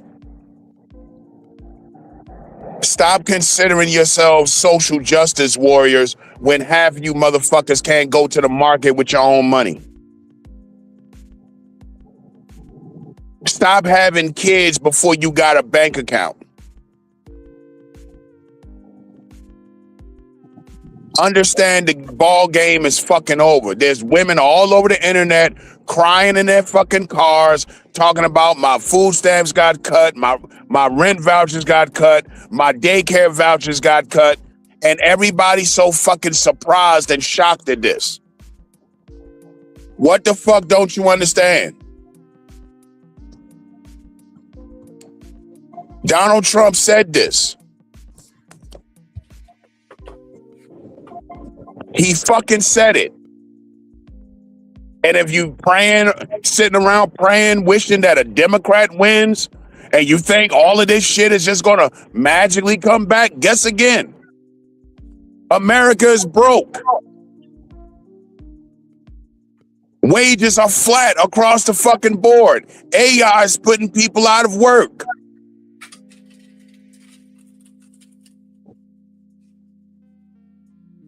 What the fuck do you not understand?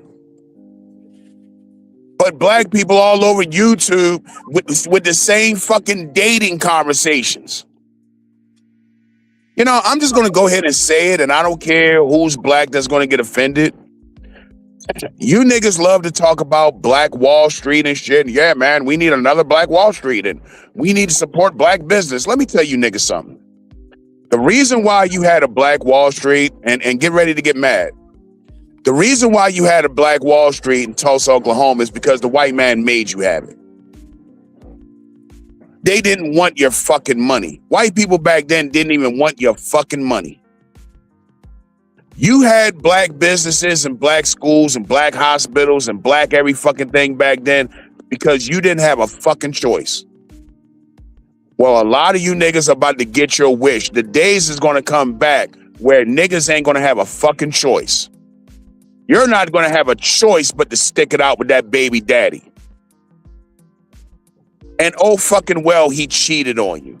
And oh fucking well, you don't like your baby mama. You niggas ain't going to have a choice but to stick together. Black people are about to be just like a lot of these people from South America living 5, 6, 7, 8, 10 in a fucking house.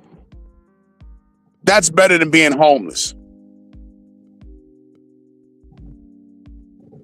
All of these stupid ideologies that they done fed your asses for 50 years, the single independent black women, all you black men who think all you gotta do is fucking find some bitch, live under her because you can't put your name on a lease, because you're a felon, you can't sign a lease, you can't sign a rental,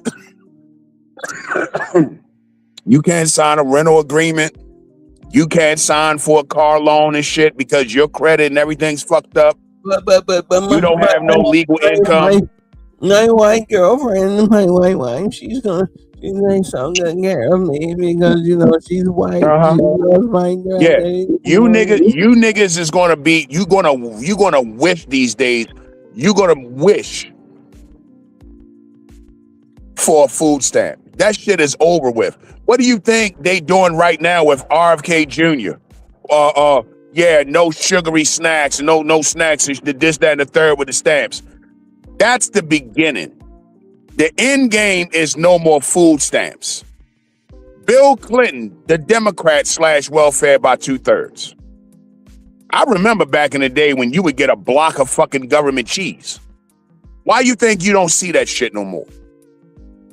He said he would cut welfare by 2/3, and that's what he did. Ronald Reagan. All of you niggas paying child support today, that's thanks to Democrats. When he slashed welfare, somebody had to fit the bill for the other shit that was left.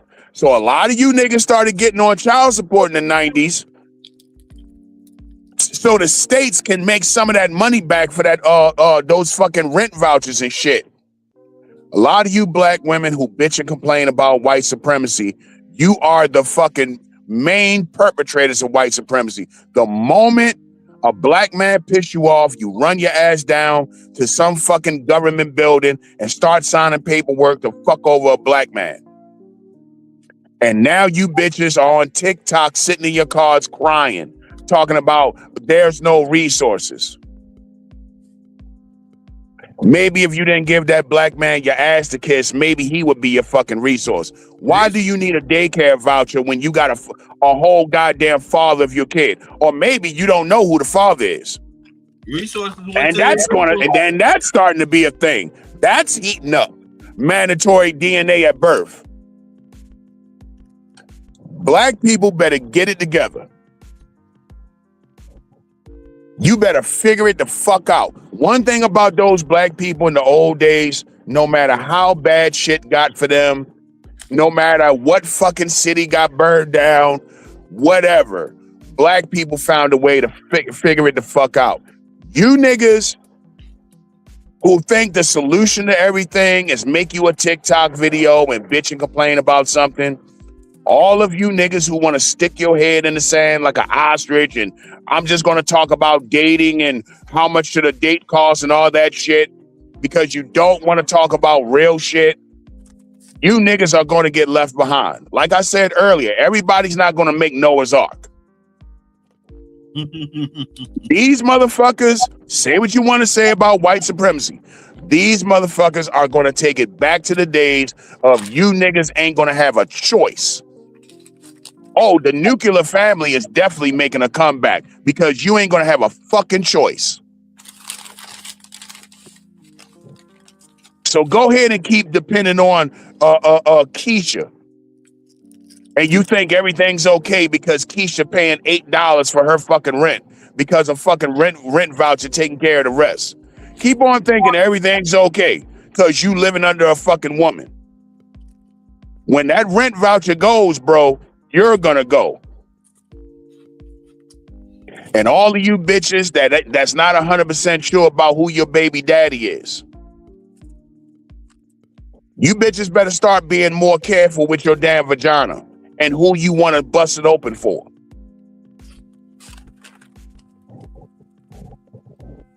That's my fucking rant. You can complain about this shit or you can grow the fuck up and you can make the fucking adjustments. I said it right after the fucking election. I said black people better get ready to make fucking adjustments. What happened? Fucking AI came. Almost 1 million black women have lost their fucking jobs. And they talk about it like they're the only people losing their fucking jobs. There's a lot of goddamn white people lost their fucking jobs because of AI. Amazon wanted to get rid of 1 million employees. Trump said, hell no, you're not about to get rid of 1 million fucking employees at one time. A couple months back, Google got rid of 60,000 fucking employees. There's more to come. What the fuck are you gonna do? You know what? Trump cut it down to where they got rid of 300,000. And you're defending Somali scammers? And you're defending illegals? You niggas better worry about your goddamn selves. You got a whole H1 scam, H1 visa scam going on that Trump is you're ready to handle. Because these motherfuckers, I posted the video, the scam of the H1 visa scam. They about to deal with that. Y'all motherfuckers don't understand that without jobs, you starve, you die. You need to be against illegals. You need to be against illegal immigration. Y'all don't get it. But y'all think that this makes you stronger? How the fuck do a motherfucker they took our jobs? That includes you too. Not just rednecks from Colorado. This includes you too. How the fuck do you not understand that this fucks with you too? Go ahead. As far back as 2022, people were already writing articles about kids coming home from college, can't find work. They moving back in with their fucking parents. The average rent is $2,000 in this country. The other night, I said, the average price of a home is creeping up to damn near $500,000. Why do you think all these white people are fucking mad? Niggas act like they're the only ones struggling. And then you go out here and buy gaudy, overpriced name brand shit while you bitch about white supremacy. You can't wait to drop $2,000 on some fucking red bottom or whatever the fuck. Because you trying to use name brand clothes as your way to cleanse yourself from the stench of poverty. You better be worried about how you're going to go to the fucking market. You better work shit out with your baby daddy. You better sit your baby daddy down and have a fucking conversation. You don't gotta fuck him no more. Oh, but this same old shit of giving everybody your ass to kiss, and then what you gonna do? You gonna be the next bitch on TikTok sitting in your car crying because you miss work because you ain't got a babysitter? Black people better smarten the fuck up out here. But you know what it is? They listen to us as much as they listen to niggas talking about black male-female relationships.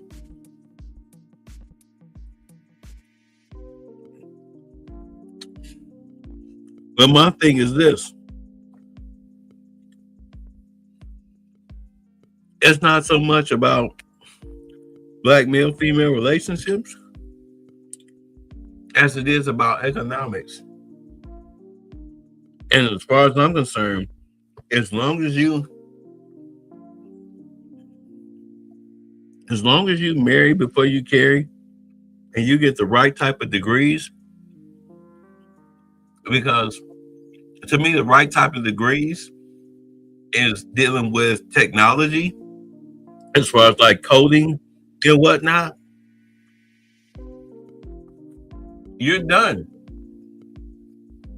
Remember earlier I was talking about the current like PhDs and doctorates and whatnot that we have in fake pro-black circles? Yeah. Psychology degrees and gender studies and, you know, like African American arts and liberal arts and all this shit. No. You really need to start dealing with people who are talking about economics, technology, economics, technology, and sociology. Any other motherfuckers right around here talking about black male-female relationships, I get it. Sure, if you get a black man and a black woman together, okay, let me break it down. If you live in check to check as a black man, you get with a black woman, she live in check to check, and usually the black woman makes less than the average black male as far as a blue collar versus a white collar. They're pretty much on par with each other. All right. But if you got a blue collar black male messing with, let's say like you got a pest control business or something like that, and you messing with a bitch that's a cashier or at Dollar General or Family Dollar, or she got some type of corporate job, y'all pretty much on par with each other economically. Maybe she make a couple, maybe $1,000 or $2,000 more than you. If you guys can get together and learn to live within your means, that's fine. But what are you doing with the extra money? Are you not taking that extra money that you make together? Are you not investing it? Do you understand what I'm saying? Are you not investing it in like Bitcoin or the stock market or something like that, to where you guys are paying off some type of financial dividend? If you're just using that money to like buy like, some new clothes or some new shoes or some bullshit like that, then you're really not progressing. But if you're like buying at least a property, let's buy this house, live in it on for some years, 10 years, stack up our money, buy another house, turn this old house into a rental property, move into the new house, rent this bitch out, charge double the mortgage that we have to pay. Because do understand, this is why they try to tell black folks or tell people, period, that real estate is where the money is at. Because your mortgage, what you pay, let's say you pay $2,400 a month in rent on a house. Do understand that the mortgage is probably $1,200. Do you understand what I'm saying? You hear me? And that's exactly why the fucking average rent is what it is. Right. This is when the housing market collapsed in 2008. A lot of the smart people that had some disposable money, that's what they all did.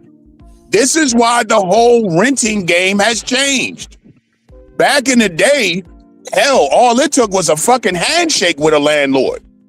You signed a rental agreement, but motherfuckers wasn't doing credit checks and whatnot. These new generation, these 21st century landlords, they not playing that shit with you niggas. They don't want to rent their properties to Glocktavius and Tatiana, and all your kids got different last names.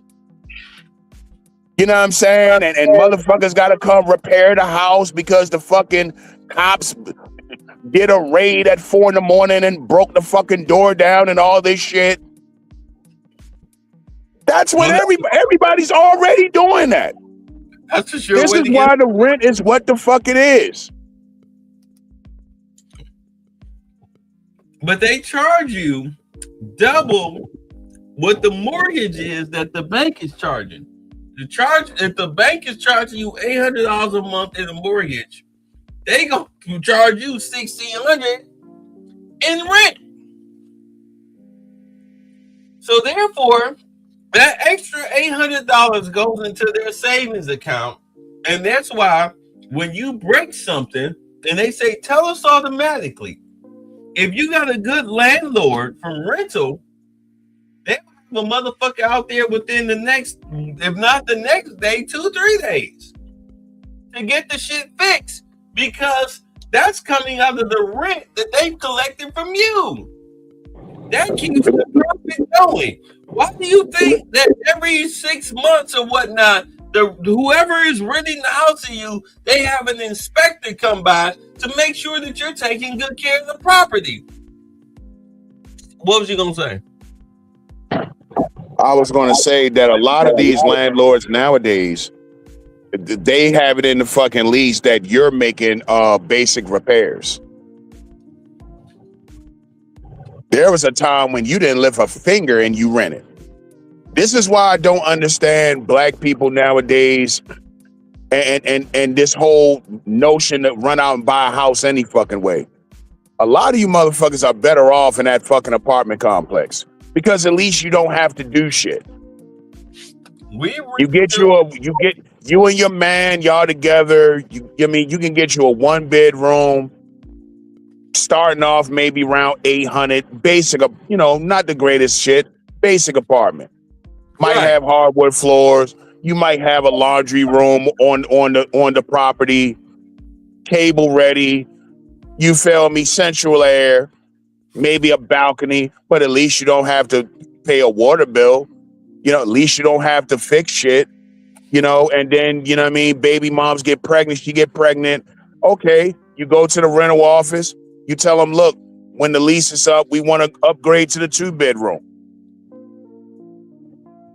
Black people want to live outside their fucking means so you can be the next nigga on Instagram. Look at my house I fucking bought. And now you can't get this fixed. You can't do that. You can't do that. The fucking water heater goes up. You need to replace a fucking window. Now how much do it cost to call a roofer? To call an electrician? Look, we rent a 5.3. You know what I'm saying? This is a 5-3. Anything that needs to be repaired is not because of personal damage. You understand what I'm saying? If the water pump goes out, we call them gutter system. We call them leakage. We call them things that are beyond our control, or basic wear and tear that are beyond our control. We call them.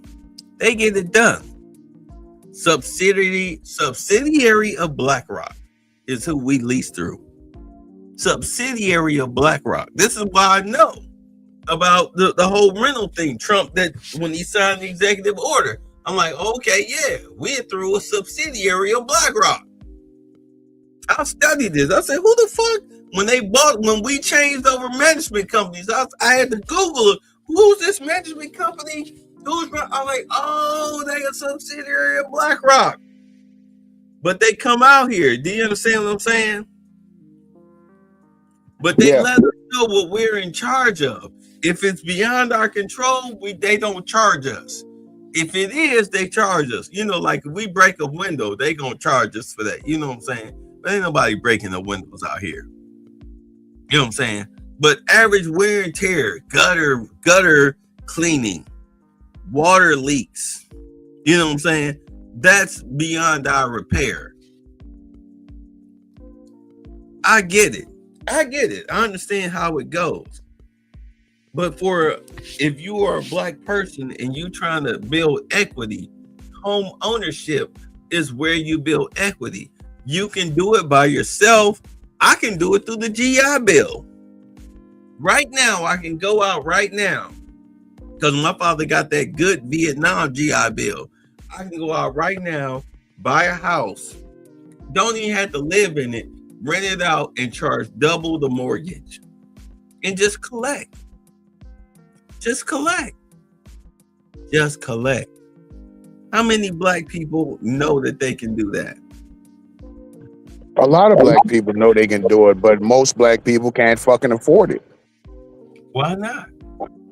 Because the average black man is making somewhere around 46 grand, the average black woman somewhere around 42 grand. I mean, it's a simple numbers game. Yeah. I mean, again, wages are flat. AI's taking jobs. And you got black women still on the same old, you know, I'm a single independent black woman, blah, blah, blah. And all of these bitches that still talking this shit, they don't understand that ball game is about to be over. The hourglass, the sand in the hourglass is running out. You just spoke on it. You got 2 years and you're going to get cut off. And like I was saying, you're already seeing black women get cut off. Yeah. A lot of black women, you're making videos about sleeping in the fucking car. The fucking girl up there in, what was that shit? Cleveland or something? And the two of the kids died because her and her mother was sleeping in the fucking car with the kids in the middle of winter. 2 of the babies died because you didn't want to take the kids to the baby daddy, and they asked him about it. He said, I had no idea she was homeless. You didn't want to come off them kids because you didn't want to come off them food stamps and shit. But yet, what was the food stamps? What was the government subsidies doing for you? All of your kids ain't out of love no more, and your kids is nothing but a fucking means to an end for you. That's why you didn't want to tell him. That's why you didn't want to drop your kids off with him, because you didn't want to lose your shit. Kids are a check. You tell black people how many fucking decades have you been hearing black people say this? You from the conscious community, black man, black woman in the house, nuclear family, all that shit. Nobody fucking cares. Okay, well, like I said a few minutes ago, the days is coming. The white man gonna make you care. Let me tell you something about the conscious community. You ain't gonna have a fucking choice but to care. You brought that up. Tell you something about the conscious community. Well, I never dated a pro-black bitch. A lot of the women in the conscious community was nothing but whores. They're nothing but reformed whores. Well, actually, they were whores dressed up in kente cloths and head wraps. You hear what I'm saying? Oh yeah. Whores dressed up in kente cloths and head wraps, where I would either go to their place or they would come to my place, and I'm banging them out within less than an hour. Less than an hour, I'm between their legs. Less than an hour. And I'm here in Atlanta. And this was just average. I mean, they were more quicker to spread their legs than the average Atlanta chick. The average Atlanta chick who ain't even in no pro-black circles. Bro, I mean, to give you an idea of how it was here. Let's say because I lived in the Candler Lofts, right? And those of you who know Atlanta, you know the Candler Lofts back in the 90s. You know, that was high class living. Secret, low key high class living. Bang a chick out, walk across the street to the West End station, sitting there waiting on the train. A chick is giving you the vibe, and you take her back to the loft and bang her out and be late for work. Am I making sense here? You understand what I'm saying? All the college girls from Spelman in the AUC would have to walk to the West End station in order to get anywhere in the city. The West End station was the hookup spot. It was better than West End, not West End Mall. It was better than Lenox Mall. But if you hung out in West End train station, where all the college girls were had to be,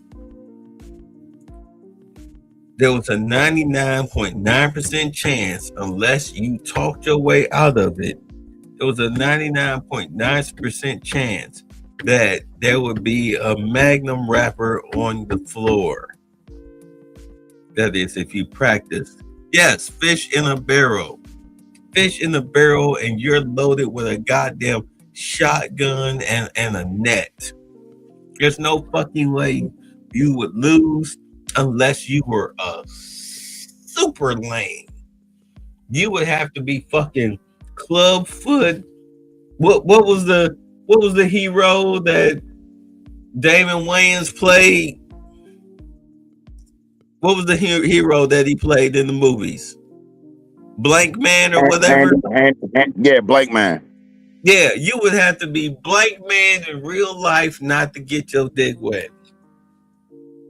It was ridiculous. That's why I don't make anti-black female content, because I'm like, nigga, y'all this lame. Y'all ain't never really got your dick wet. You, good Lord. Shit. Yeah, I mean, I was in a city where there was no such thing as trying to get a slump buster. What the fuck? How are you in a slump? How are you in a slump? I mean, I got fired from three jobs from fucking bitches on the job. What the fuck? How are you this lame?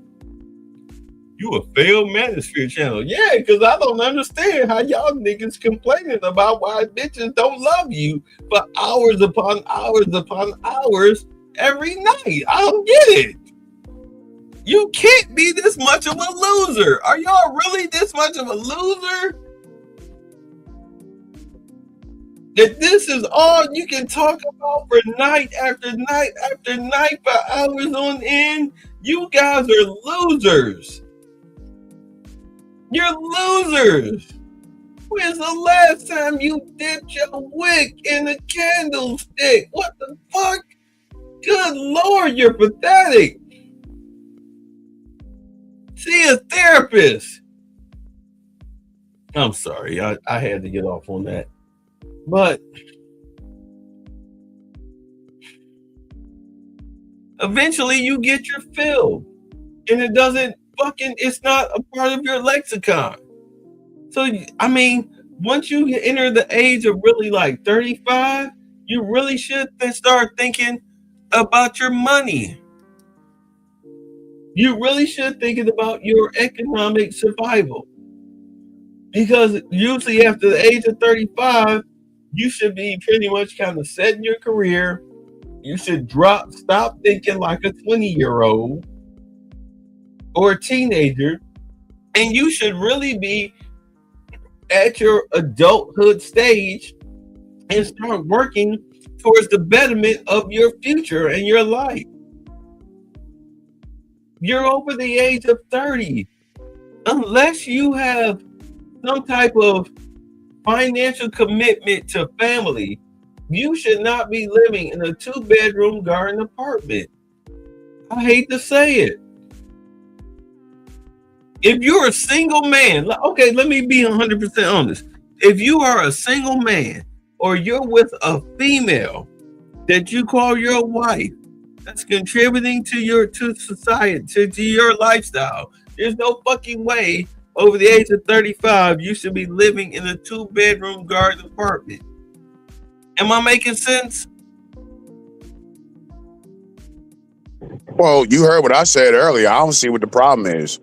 Right. I mean, again, if both of you making mid 40 grand, I mean, that's pretty much good as it fucking gets, because after that, you're talking about renting a fucking house. You're light years away from ownership. You light years away from getting a mortgage. But you should at least you're light years away. You should at least be living like an adult. You should be wherever the fuck you can afford. Right. And hey, if that's a fucking apartment, then so be it. I don't give it. Anything beats the woman's shelter. Anything beats sleeping in the car. Anything. Here's my thing. If you're by yourself for more than 5 years, there's no fucking way that your grind got you living like you're 20 years old as a single man. Do you understand what I'm saying about that? Your living conditions should be better than what you would have moved into and considered acceptable as an 18 to 24-year-old. You shouldn't be stuck in that type of living condition at the age of 35.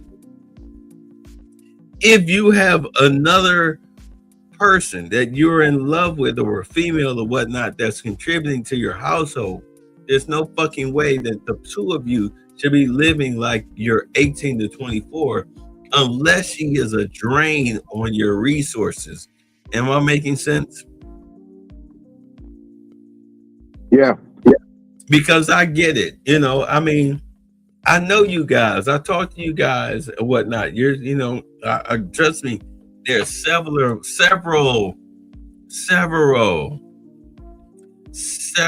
you all that I'm in communications with. It's not just the select few that y'all think that I'm only dealing with. There's several dudes that I talk to all across the United States.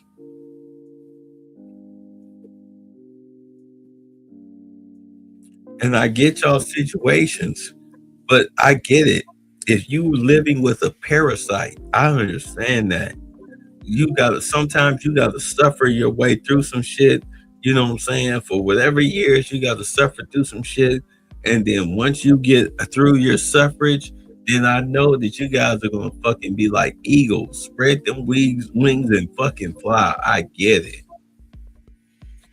But then there are those of you who do not have these burdens that anchor you to your 18 to 24 type of lifestyle. The problem is that you have subjugated yourself to that. And when I try to talk to you and I try to counsel you guys, hey, look, man, you need to do this, you need to do that, X, Y, and Z. I've been there before. You know what I'm saying? It's like, going through one ear and out the other. And I just don't have anything to say to you. Because when I was 18 to 24, and this is why I try to do the illegal analogy so well. When I was 18 to 24. When I moved down here to Atlanta, I was 22. Before I was 23 years old, my father moved me down here when I was 22 years old in 93. Within 2 months, he kicked me out of his house, had me staying in a men's shelter at the YMCA, dropped me off, paid the first week's rent at $75, told me he'd see me at the store the next day. $75 a week at the YMCA down here in Atlanta.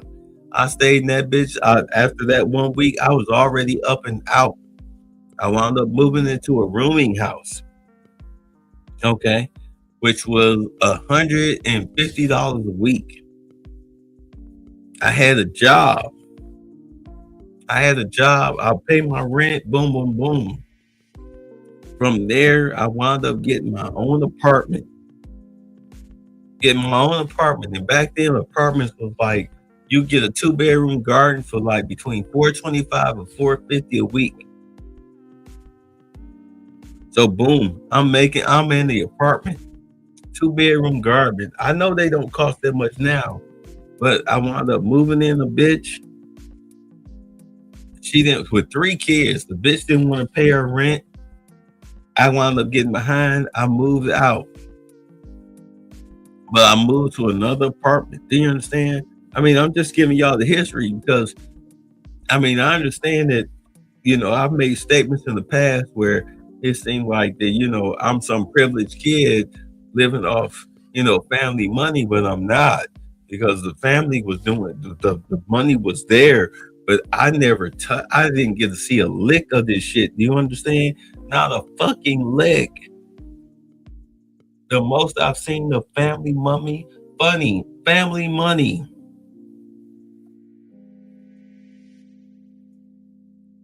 was $150 in a 10-year. As a matter of fact, since 1994,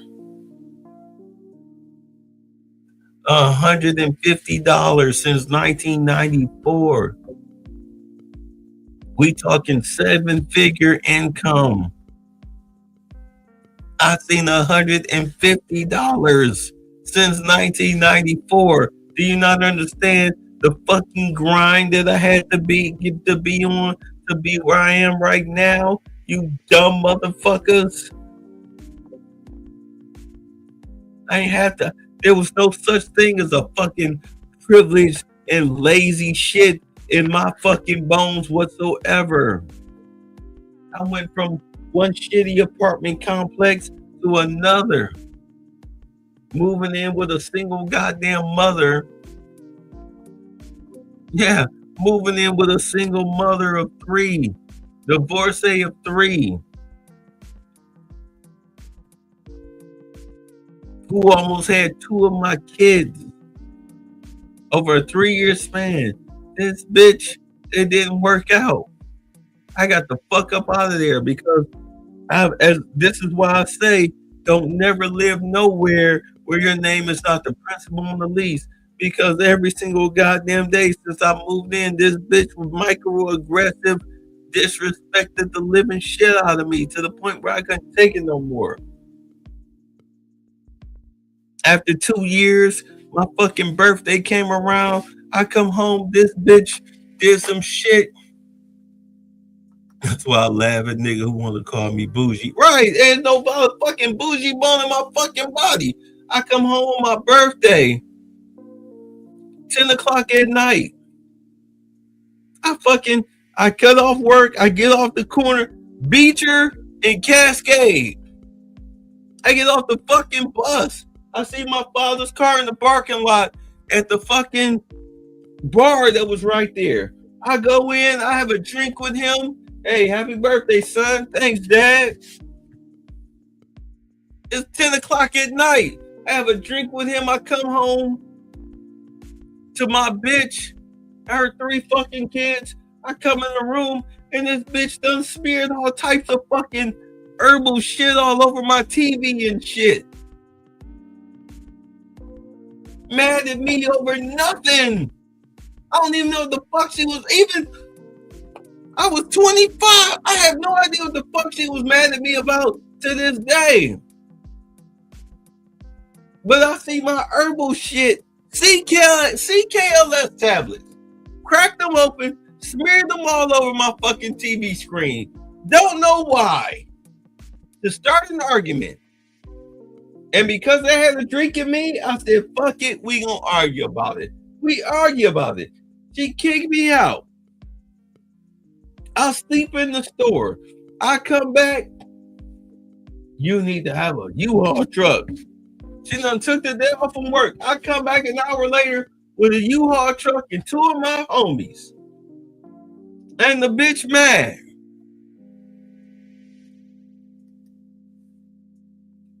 But I knew right then and there, I will never, ever, ever live under a roof where my name is not the principal on the lease. I never did that shit again. And the beauty of it was that the 2 months that had been building up for that night, she had been pissing me off, starting fights because I got tired of her microaggressions. Because understand, when you live up under another woman's roof, or anybody's roof, that's not your own, they will microaggressive you. They will treat you like a fucking child or like a burden. So I fuck around there. It was funny. Earlier that day, I got the keys to that apartment.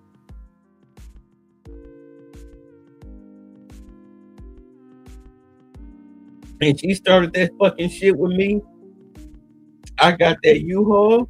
I got my shit. I opened up my fucking apartment door. And you talk about getting a big gorilla off your shoulders. You talk about some waiting to exhale shit. For those of y'all who know what that feels like, when you finally get your own shit. Oh yeah, I know the feeling. Oh, don't it feel great? It's the best shit ever. Best shit ever. Nigga, I used to pretend I was Scarface.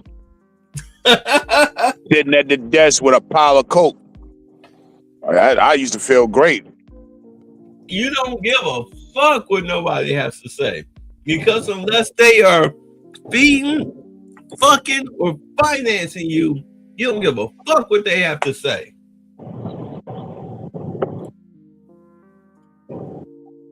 And that's what I'm saying, man. I mean, it's those days are here.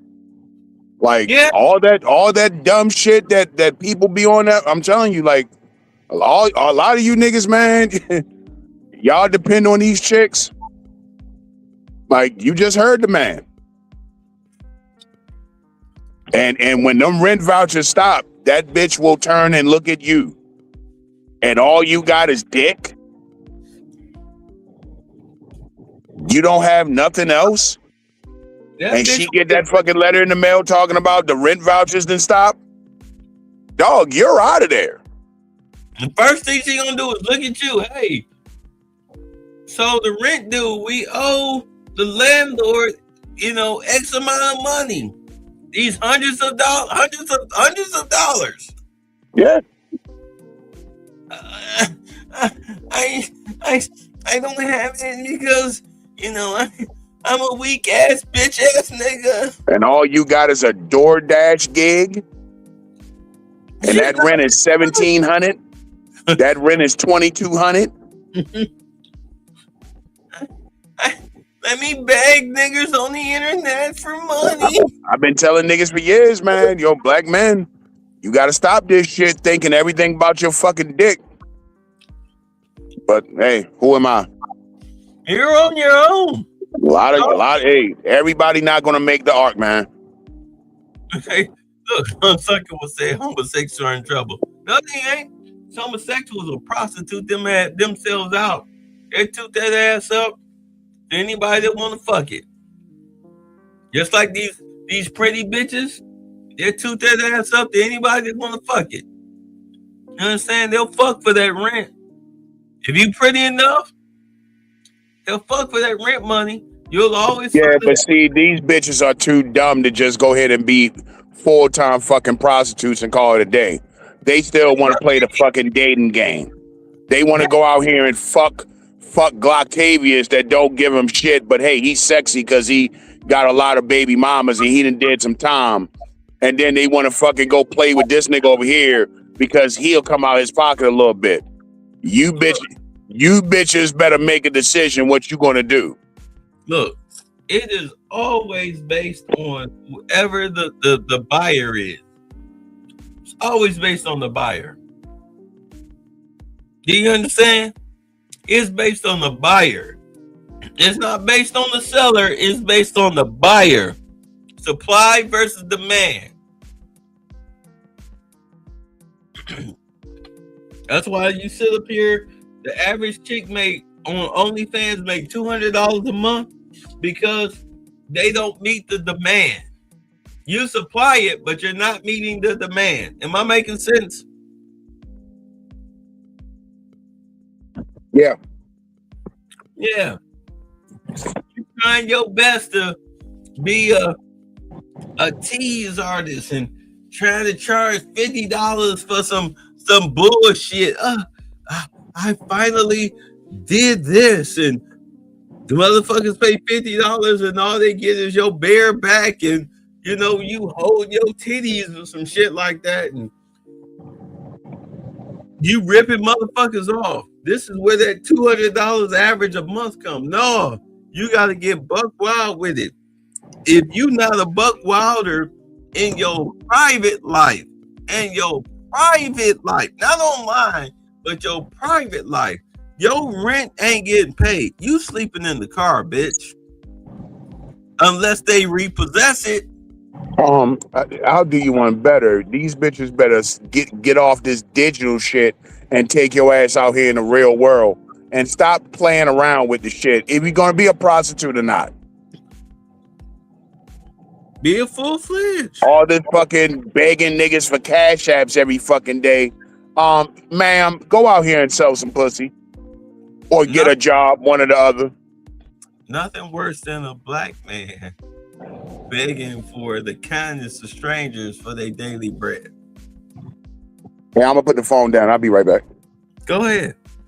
There's nothing more pathetic than a black man or man, period, begging for his daily bread. You worse than a hoe. You worse than a hoe. There's tons of ways for you to make money online, but you begging the average black man for your daily bread. And the worst part about it is that you begging niggas who are in the same spot as you are. They desperate. They living check to check. But you on here, I need my rent, my phone bill. They not gonna, nigga, stop. Stop. Save yourself. Nobody's gonna save you but you. You don't even have a cute bitch that you can throw in front of the screen that make niggas like, well, maybe I can take her from her, or she can be my internet girlfriend. The lonely man's technique don't even work for you. The lonely man's technique don't work for you. You don't even have a bitch that works in the lonely man sector.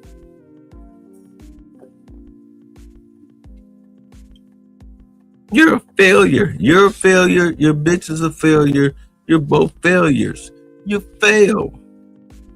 You will starve. Do you understand? You will starve. Your protest check ain't enough. Okay. I don't really be so harsh, but you guys get it, right? You guys get it. I learned after my second eviction, I need to work 2 jobs. I was 26 years old and I got my second eviction. And I learned then I need to work 2 jobs. And ever since then, I worked 2 jobs my whole life. When I moved down here to Atlanta, it cost me $20,000. That came out of my bank account. I could afford it. I paid for the fucking movers. I paid for the goddamn first and last month security deposit and everything for our first house down here. That shit came out of my motherfucking pocket.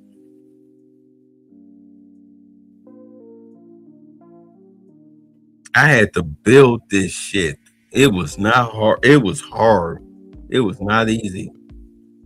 It was not hard. I mean, I'm sorry. It was not easy. It was hard as fuck. People have no idea how much pain and struggle a motherfucker went through to get to the point that I am now.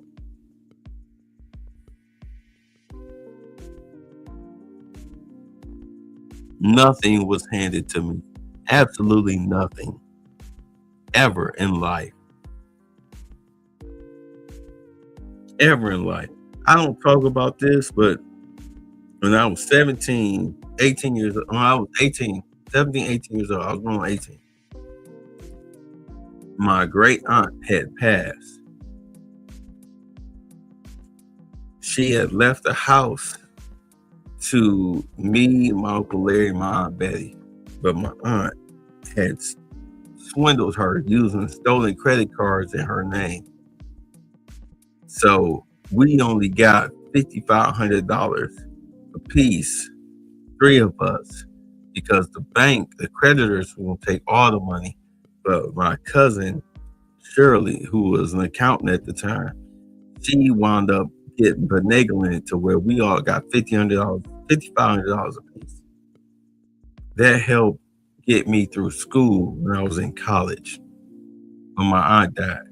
And I wanted to keep her house, but I didn't know that my aunt had set it up where, you know, with the stolen credit cards, that's why we lost the house. The creditors took the house and they gave us what was left. I didn't know this at the time until a couple of years ago, like 2021. I didn't know.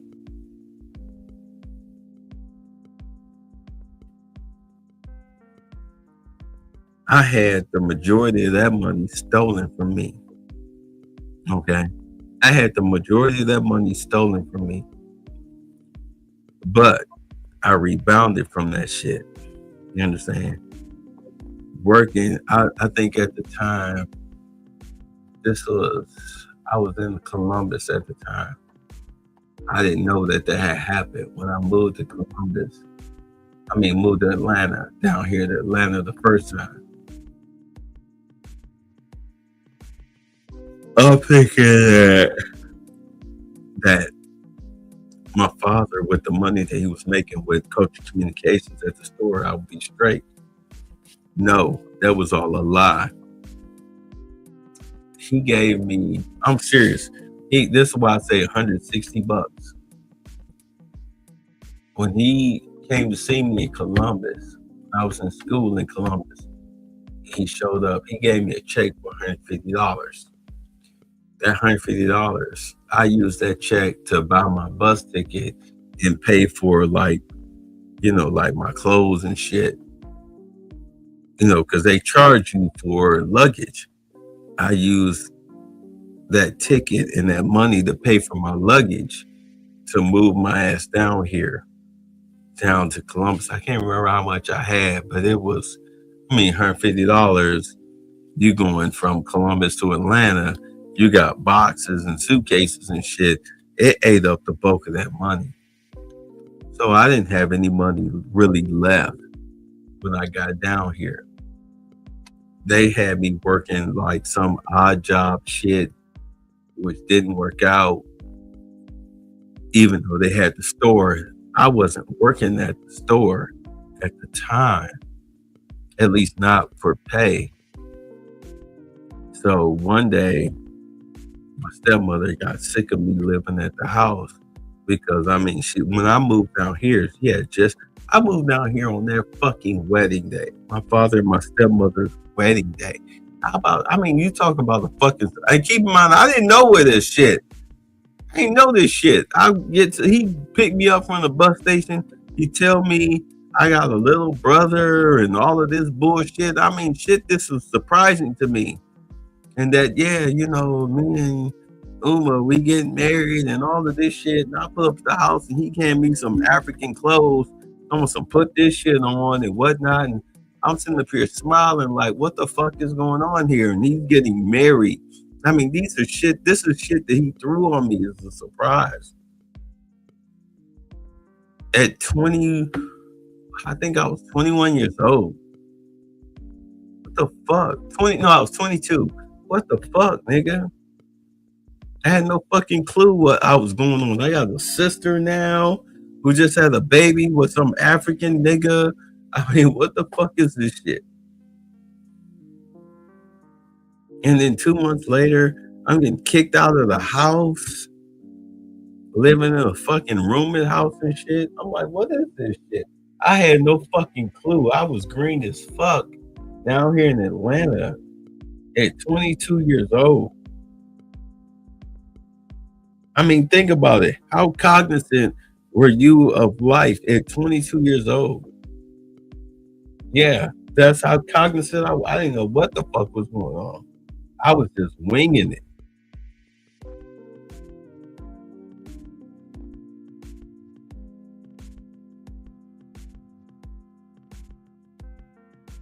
But I learned to, over the course of time, I learned how to live it.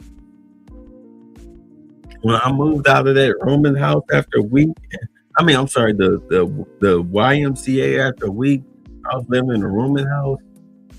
I had one of my fucking rooming housemates steal $10 out of my rent money while I was in the shower. Surprised he didn't take it all, but he took the $10. You say you left home at 17? Yeah, you had it worse than me. He took $10 out of it. I had to call my father. Stepmother was on the phone. Why you talk your dad? Like, dude, I'm $10 short.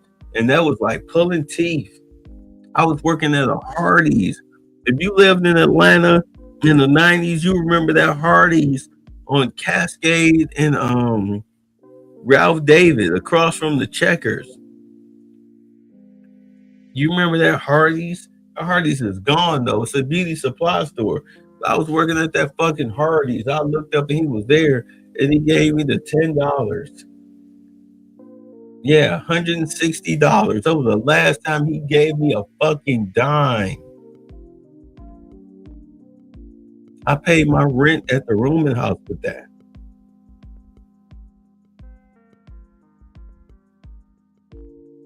I'm not living off of shit, but my hard work and labor.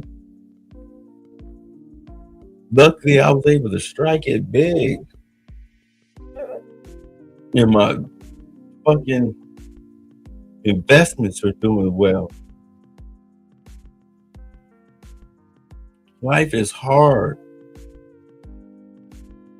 Hell yeah, it's hard. But I never stepped back. I mean, even when I moved to Columbus, after being trained that, white people are the devil and life is racist and all that shit.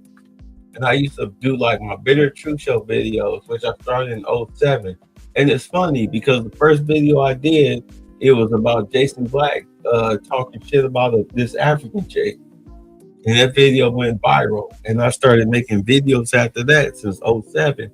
But my main focus was on not that all white people was racist, but I dealt with racist situations because I had lived enough life to know that not all people were racist, but there are racist situations. That's what my Bitter Truth Show original channel was all about, talking about racist situations.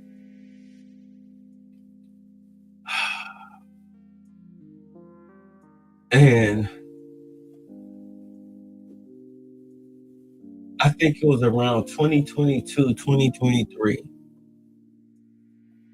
Because I wound up getting caught up in a circle that was, all about self-victimization. Because I never really wanted to deal with victimization. Keep in mind that even though I was talking all that racist shit, like when some kid that got shot in Columbus, Ohio. Black kid got shot by a white cop. It wasn't a racial situation, although black people tried to make it one. It wasn't a racial situation. There's no fucking way that. Okay, let me explain the situation. Because I was in Columbus at the time. You had a report going out in the short north where it was a mixture of blacks and whites, that people were getting robbed in the short north, right? By some teenagers. So the police doubled their patrols. This was during the winter time. So about 7 o'clock, it looked like 10 p.m. at night, right? And we had snow. So it was, typical northern snowy weather. The 19-year-old was hanging out with a 13-year-old. The 19-year-old was caught, some neighbors saw them robbing some white dude. They robbed him of his watch and his money. He only had $10 in his watch. Took his money in the watch. A neighbor saw it. Lady looked. She called the police. Yeah, it was lottery in progress. Police showed up. All right. So they running through the alleyways of Columbus. I mean, you've seen movies where it looked like, long stretches of alleyways. Oh shit, that's the way Columbus is set up. Because, the garages and the parking garages and the trash shit is in the back alleyways. It's not in the front. It's in the back. So the alleyways, Columbus has alleyways. They running through the alleyways. The 19-year-old gives the 13-year-old the BB gun because they robbing folks with a BB gun, but in the dark, it looked like a real gun. I've got several of them. He hands the 13-year-old the BB gun. So they're running. The police, whoop, whoop. Cop chasing them on foot. Freeze! He got the gun drawn. Freeze! The 13-year-old turns around with the BB gun in his hand. Cop sees it as a real gun, blows the 13-year-old away. Killed him. 13-year-old was an honor student, product of a single mom. Because the first thing I asked was, what the fuck this kid at home? Where was his father? Then the details came out. He was a single mom, mother working 2 jobs, kids at home, mother don't come home till 9, 10 o'clock. You know what I'm saying? Typical single mom shit. But he hanging out with the 19-year-old. Come to find out that that's a pattern. That young preteen, first teenage kids, it's usually a 5-year age gap between these black male teenagers hanging out with each other. You can look it up. It's a true thing. The older teenagers influenced the younger teenagers. They blew the kid away. They tried to make it a racial thing. I was like, no, this ain't a racial thing. If anything, this is a black mentorship thing. This is a single mama thing. Nobody's asking, why the fuck is a 19-year-old hanging out with a 13-year-old? Nobody asked that question. They tried to make it a racial thing, but the next day, the chief of police holds up the BB gun that the kid was holding when he got murked by the cops. And I said, the first thing I saw when I saw that black gun, black BB gun, I said, wait a minute. When did they stop making toy guns recognizable as toys for kids? Do you remember that? Y'all remember that? Because BB guns ain't toys. But remember they used to make the BB guns look like toys. They would have the white or the red tips on them. They would make them in all types of different colors and rainbows. Yeah, and shit. but that's old school shit, yo. They shit going back to when I was a teenager. I remember they been stopped doing that shit. And right. Not only that, if you look at the fucking airsoft guns. Yes. They don't put no markings on them to let you know this ain't a real gun. Dude, I have an AR-15 BB gun replica, AR-15 replica BB gun, is bigger than the real fucking AR-15. It's bigger than the AR-15. I honestly think they want that type of shit to happen because they do it with them fucking airsoft guns and shit too. And I'm like, yo, some fucking kid take that outside, he gonna get lit up by a fucking cop one day. Yes, but at the time they had changed the rules to where the BB guns, if it was a real gun, they made it look like a toy. But somewhere between that and this kid getting killed in Columbus, Ohio, they stopped doing it. But when the chief held up the gun, all that racial bullshit immediately disappeared. Because they was like, oh, yeah, it does look like a real gun. I understand why a cop in the blackness of 7:30 p.m. in Columbus, Ohio in the winter where it looks like 10 p.m., I can see where they would excuse that or mistake that for a real gun. Case went nowhere. Case against the cop, all that racial bullshit stopped. This was shortly after Tamir Rice, the Tamir Rice situation, which came behind the whole who was the guy that got killed by George Zimmerman? Trayvon Martin. First it was Trayvon Martin. Then it was 2 months later it was Tamir Rice. Then less than a month later it was this Columbus kid. And black folks were trying to ride the wave, and I said, nah, this was a clean shoot. I say that to show that this is where my mentality was. Motherfuckers think, oh, you done changed up. No, nigga, I've always been on the side of facts and logic. You've been on emotionalism. I've been on facts and logic. I'm looking at this shit from a factual, logistic situation. I even said when I first started my YouTube channel, a woman is a woman is a woman is a woman. And niggas like, oh, they couldn't stand it. Do you understand what I'm saying? You get what I'm saying? Yeah. I used to go with it, but Tommy Sotomayor, because I was like, well, Tommy Sotomayor ain't looking at it from a pro-black perspective, and I realized that really, in all honesty, that was bullshit. But you know, I see that nigga still as a simp ass bitch. I mean, Tommy is messy as shit. Like he's been exposed so many fucking times over the years. You saw what happened with him and that Russian bitch. Yeah. Yeah. Like, man, like Tommy was out here lying about everything, scamming. He's been booted off every platform he ever been on. scamming OnlyFans. That's the real reason he got booted off YouTube, because he was scamming people. Yeah, whatever. You talk shit about black women all you want, but you up here buying black prostitutes. What happened to the Fatherless American DVD? Like Tommy's full of shit.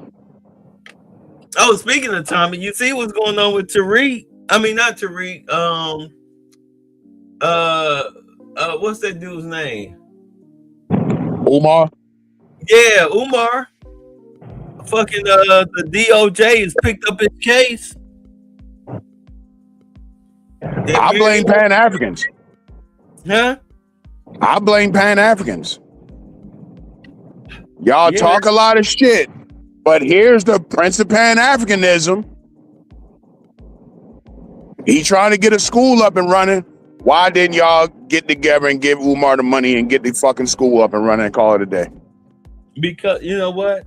When his dad, I saw videos where he went to Africa and he was talking that American racism shit, and the kids were looking at him like, why the fuck is this nigga in our classroom talking to us? You understand what I'm saying? They had no idea what the fuck he was talking about over there in Africa. Am I making sense? Yeah. Yeah, they had no idea what the fuck he was talking about. But he was talking that bullshit that he talk here in America that get these little low IQ pro blacks all fired up because, you know, they In all honesty, I mean, they say that black people can't be racist. That's bullshit. Black people can be racist. And just like white people, it's usually the low IQ motherfuckers who have no fucking value. They just as racist. And that's his audience. And now that Marianne Lawrence chick, the filmmaker chick, she got, because they sued him, she did a class action lawsuit. They sued his ass. And the judge referred it over to the DOJ for criminal investigation. He is now under criminal investigation for defrauding people with a fake charity. His ass getting ready to go to prison. He'll be in prison probably by 2027. I say summer 2027. He'll be indicted for running a scam or operation.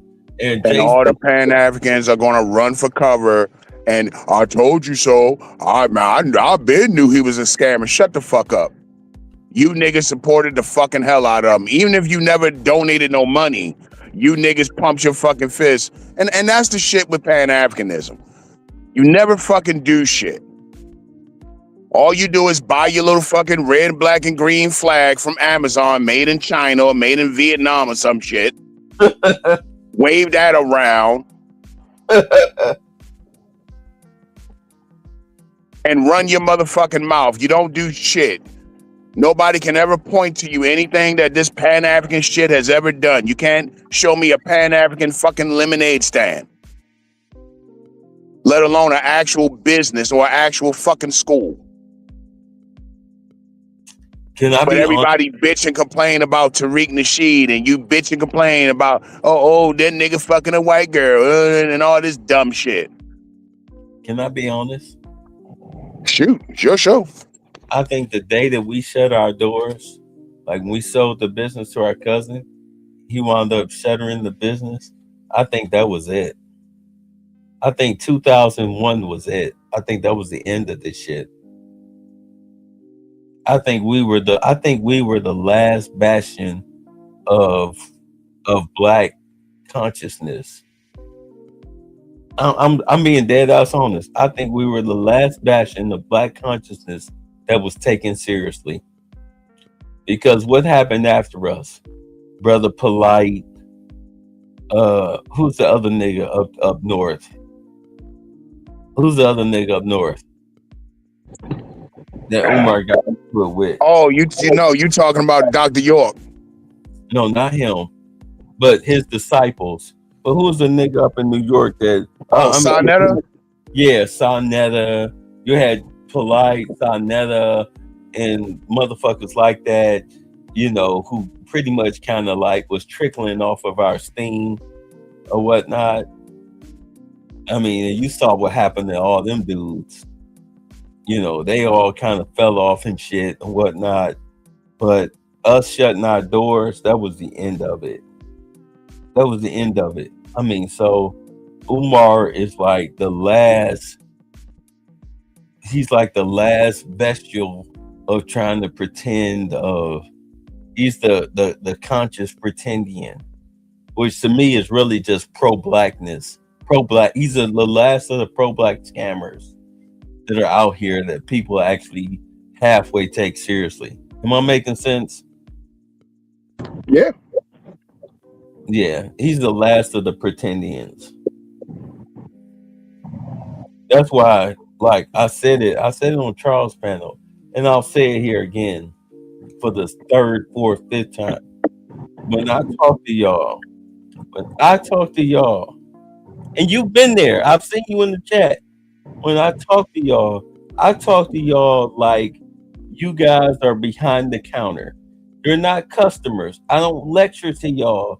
I talk to y'all like we're all business owners. We're behind the counter because there's a difference. I'm trying to let y'all understand something here. There's a difference between how those who are in the, keep in mind, I've dealt with the heavy hitters of the pro-black consciousness circle in the 90s. Okay? How we talk to each other when it's just like a group of 5 or 6 of us just chilling somewhere away from the audience of 60 to 80 to 300 people sitting in a lecture hall is different. When those people are talking to y'all that's in an audience chamber, you're being preached to. But once all that goes away and it's just us sitting around eating some chicken wings or whatever, you know what I'm saying? The conversation is completely different. When we had that, my stepmother and my father had 2 dinners with Farrakhan before the Million Man March. I only made one of them. I made the second one. In the second dinner, we sitting around, we got FOI all around the house, in the neighborhood and shit, you know what I'm saying? Got the neighbors out taking pictures and everything, because my stepmother lived in the suburbs of Smyrna. In the suburbs of Smyrna. If you live in Atlanta, you know Smyrna. You ain't living out Smyrna unless you got Smyrna money. You know what I'm saying? And picture an exclusive neighborhood in your city. We out in Smyrna. I made the second dinner. We sitting in the dining room talking. We got all these FOI all around us and shit.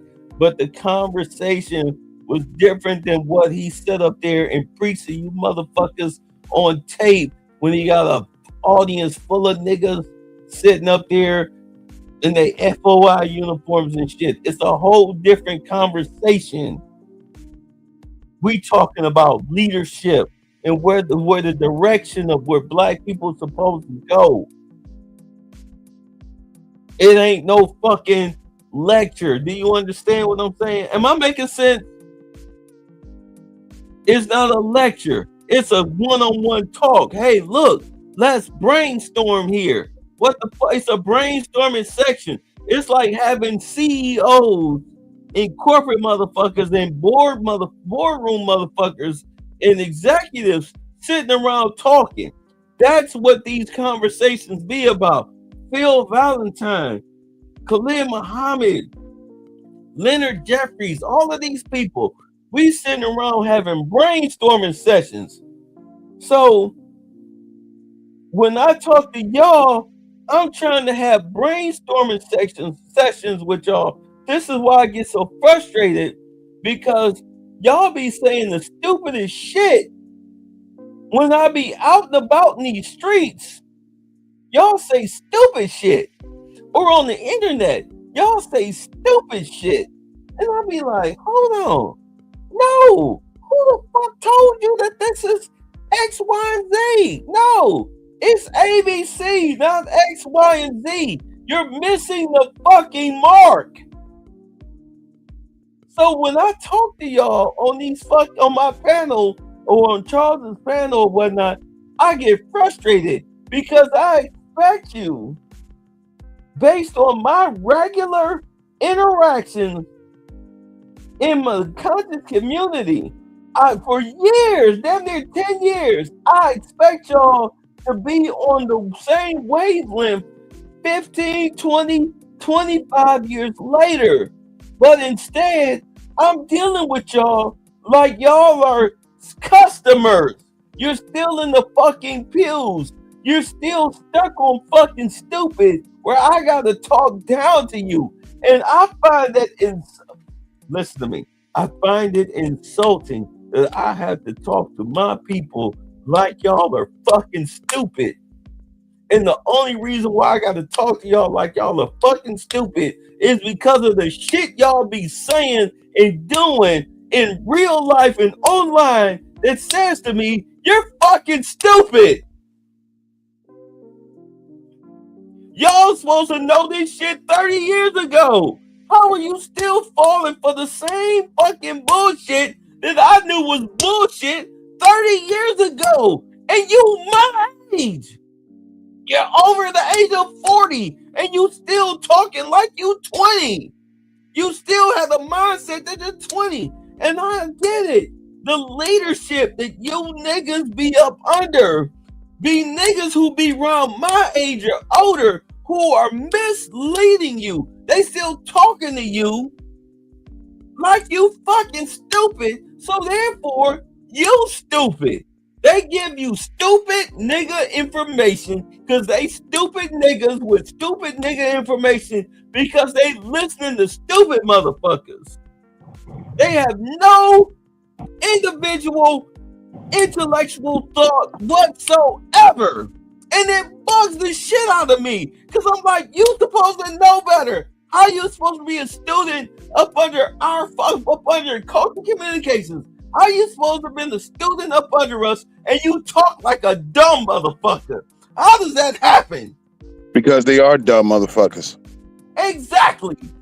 The way they financially back Polite when he himself said he had a fucking 8th grade education, but he's your financial guru that you're listening to on YouTube. You know, and that's why I say there's a sucker born every minute. This is why I don't feel sorry for black people. I don't either. Like, you know what? Fuck it. This is why I say it's your turn now. Yo, you wonder why I come at y'all hard? Because it's your turn now. I'm done talking about white supremacists because y'all have stamped white supremacy out on an individual basis. So now it's your turn now. I'm finna talk about your funky black ass. And if you don't fucking like it, fuck you. Then go Damn be right. a Abby Phillips ass kissing motherfucker. Yeah, Scott Jennings put his foot in y'all motherfucking asses every time he's on CNN. Because y'all say the dumbest of shit. The dumbest of shit. You sitting up here literally saying that voter ID will hurt black people. Bitch, how? Well, black people don't have ID. It's 2020, I just threw my glasses. It's 2026. What type of dumb motherfucking nigger don't have ID in 2026? The kind that ain't gonna fucking vote. Right. So who the fuck if they don't have ID? Fuck them niggas. They didn't earn the right to vote. Fuck them. No, they have a right to vote, but obviously they don't fucking care. They didn't earn the right. You're a grown ass adult and you don't have identification, you're probably not gonna go vote anyway. You probably a goddamn felon. You're either a felon or an incompetent piece of shit to not have at least just fucking ID. Not driver's license, but ID in 2026. You're a failure as a human being. You're not intelligent enough to vote.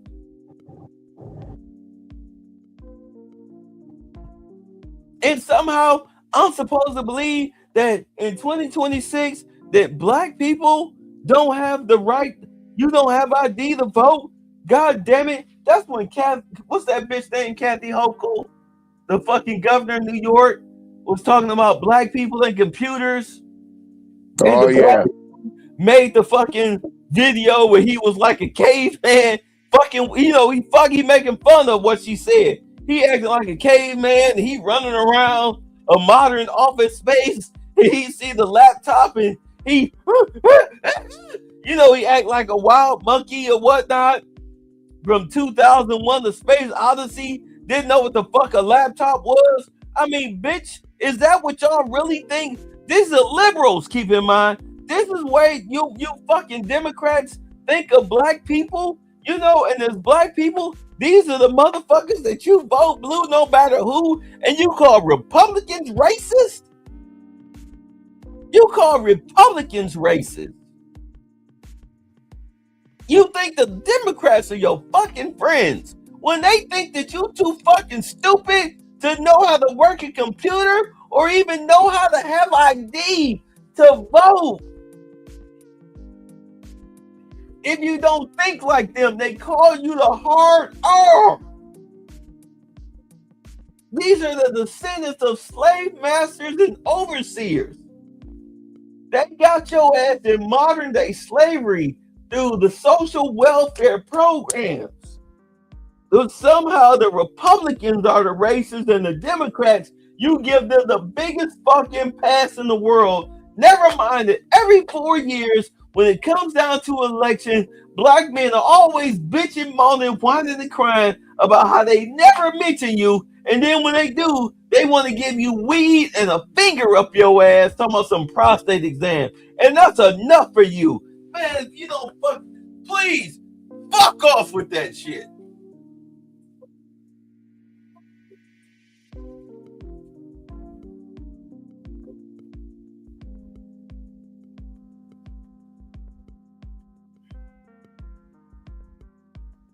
You make me hate you. You make me hate that I'm a part of you. Because you're fucking dumb.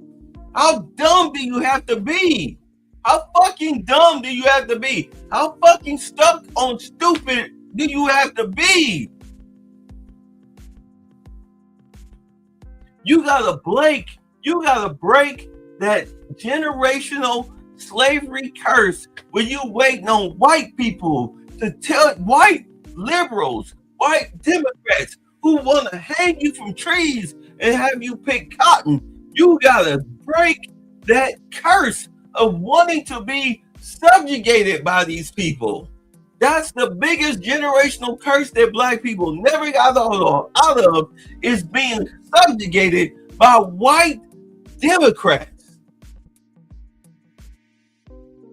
The Republicans gave you your freedom. They gave you every political advancement that you got in this country was given to you by them, the party that you were once a part of.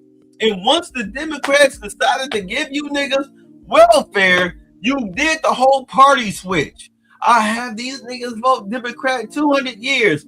God damn. That's why when that nigga, you was there, when that nigga was on Charles's program, I was like, well, we gotta give them the history of what happened back in the 1940s. Nigga, fuck, what the fuck are you talking about? These motherfuckers ain't listening to you. They don't give a fuck about none of that shit. If they did, we wouldn't be in the situation we're in now. You stupid motherfucker. Nobody listening to you. Nobody gives a fuck about that shit. These niggas are dumb. They're institutionally stupid. And it's going to take legislation to break them from it.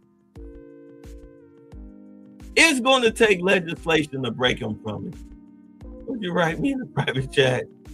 Oh, you think he's done? Yeah. Institutional, it's going to take legislation to break them from it. And it's going to take a good one generation to get these bitches to understand that shit's not coming back the way it is.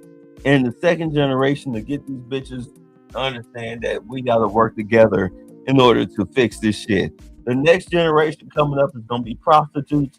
The second generation is going to understand that selling pussy ain't it. You need to partner up in order to be successful.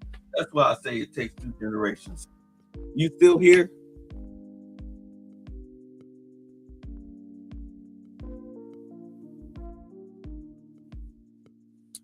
You taking a break? I get it. But that's where I stand on this shit. And ain't nobody gonna tell y'all this shit. Ain't nobody gonna tell you this shit. They gonna pie in the sky your ass. They're going to pie in the sky the living shit out of you and make you think that it's all Whitey's fault, when really it's your fault. It's individually, you are responsible for your own individual life. Flat out. And the only way you're going to get your ass out of this shit, you got to get your fucking life together. You got to exercise. You got to self-educate. You have to take pride in your self-being. If not, you're going to continue to be a lecherous, suffering fool until you die, which is only going to get worse and worse and worse. You're not getting better every day. You're not being your best self every day, just sitting around. For every day that comes that you do absolutely nothing is the day that you lose out on self-improvement. Every second of the day.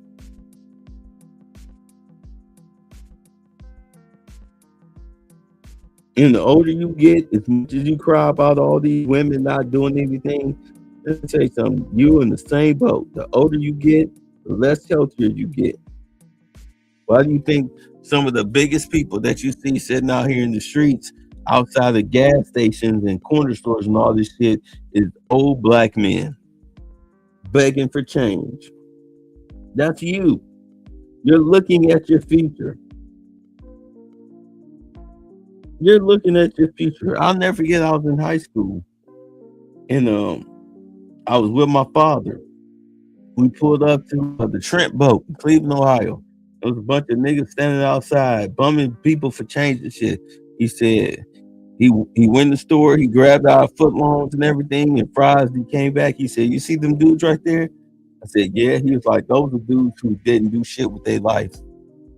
These are high school dropouts and whatnot." He was like, "Don't you ever let me see you become one of them." I said, "Yes, sir." I did the same thing with my son years ago. Took his ass over to West Baltimore and showed him that real life wire shit. Junkies all running all over the place at 3 a.m. Niggas standing on corners. Motherfucking junkie women selling $5 ass. Black men standing in front of a Royal Farms begging for change. Yeah, I did the same exact shit. I said, don't ever be this shit right here. Best way not to Because be he had never even seen that part of town before. Took him over there at Wilkins Avenue. He never even seen that part of town before. I said, you look at where you live, and then look at this shit here. How do you I avoid it? work for that. I work my ass off. There you go. So y'all don't live here. That's the only way you're gonna get shit. Everybody else who think they can cheat the system and, oh, I'm gonna be a scammer. Oh, I'm gonna be a drug dealer. Oh, I'm just gonna find me a nigga. I'm just gonna get niggas. Niggas should buy my bills, and niggas should buy me this, and niggas should buy me that. Like, okay, all right. Like, keep wasting your fucking life mimicking what you heard somebody else say on the fucking internet. Keep wasting your time with pie in the sky rhetoric.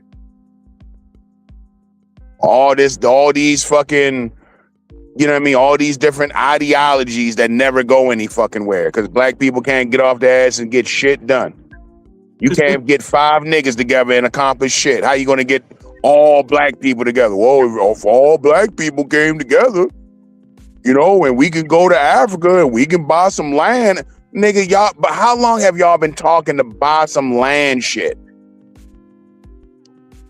How long have you niggas been talking about we need our own grocery stores? How long have you niggas been talking that? You ain't got the grocery store yet?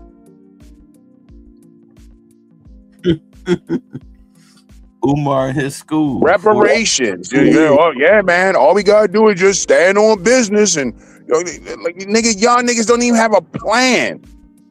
You don't even have a fucking plan to go about reparations. Yeah, I'm not voting for nobody because they not giving us reparations.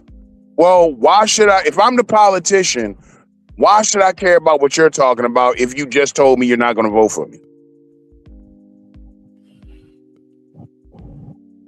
You really got, like you said, dumb niggas. You really got stupid niggas thinking that one day these crackers just gonna cut you a fucking reparations check just because you say so. Always riding the fence on every fucking issue. I don't like the Democrats. I don't like the Republicans either. You know, nigga, you just want to be on the fence because you're scared to be wrong about something.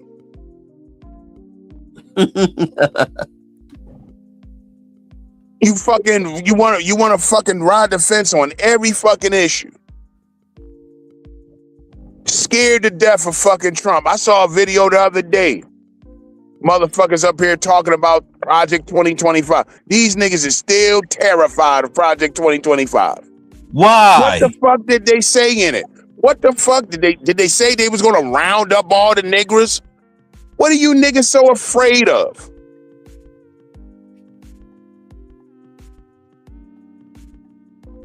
You niggas don't want to talk about real shit. All this dating bullshit because niggas just really ain't smart enough to have a conversation about shit else. So you just want to talk about what you can talk about, which is pussy, which is dick. That's all y'all niggas can talk about. That's all the dating conversation is. Men talking about pussy and women talking about dick. But all it is, dick and pussy conversation, nobody can get married. You can't just have two grown adults in the house. That would alleviate a lot of the financial pressure on both parties. No, you want to keep doing the same shit. Daddy in one part of town, mommy on the other part of town. Both of you paying full rent. Both of you paying a light bill. Both of you paying a phone bill. Both of you got car payments. Both of you got car insurance. And then everybody wonders why they're broke. And everybody wonders why all these other groups can come to America and get shit done. Yeah, these other groups come to America and say, let's not be like the blacks. I bet they do.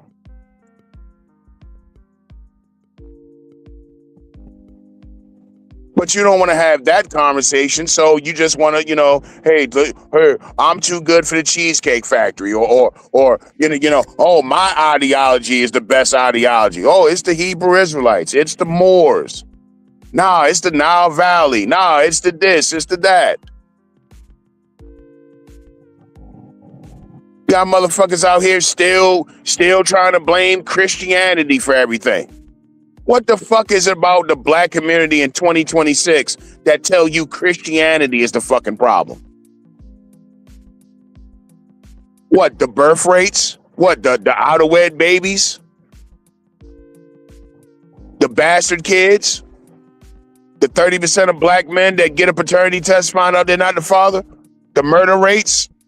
The STD rates? What the fuck is going on in the black community that tells you it's too much Jesus? I'm not even Christian. I'm just simply saying, like, why do we have these pointless fucking conversations? You brought up Sonetta a minute ago. Them motherfuckers are still over there on that channel debating the fucking Bible. I mean, what more goddamn conversation do you need about the Bible at this point?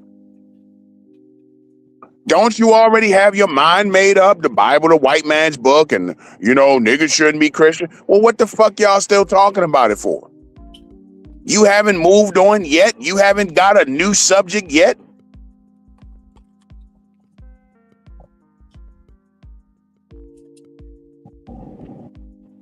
It's like you said, motherfuckers do not want and to improve. Everybody just want to find their little zone and stay there. It's FBA, it's the Hebrew Israelites, it's the Nile Valley. You know what I mean? It's just, I'm a hoe. I'm a passport bro. Well, let me run to another country and get me some pussy. Yeah, that solves the problem.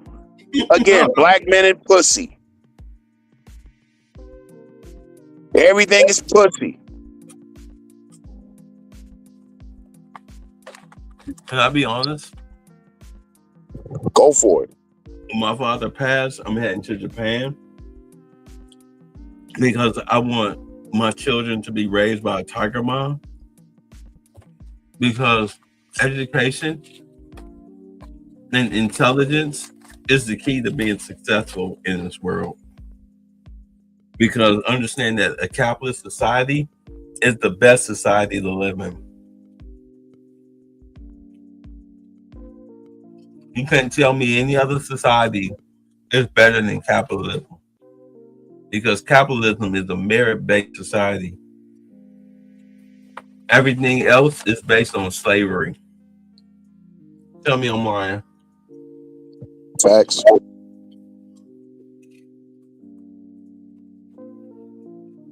Because American culture as it stands right now today is very decadent. Very decadent. Very turbulent. Very turbulistic. You have teachers who are out here teaching kids socialism. This is why you have these kids leaving school to go out and protest and be anti-ICE, which is really anti-American. They don't understand that they're rooting for their own self-destruction. But they're not being taught that. This is American culture. Why the fuck would I want to raise a kid in this type of society?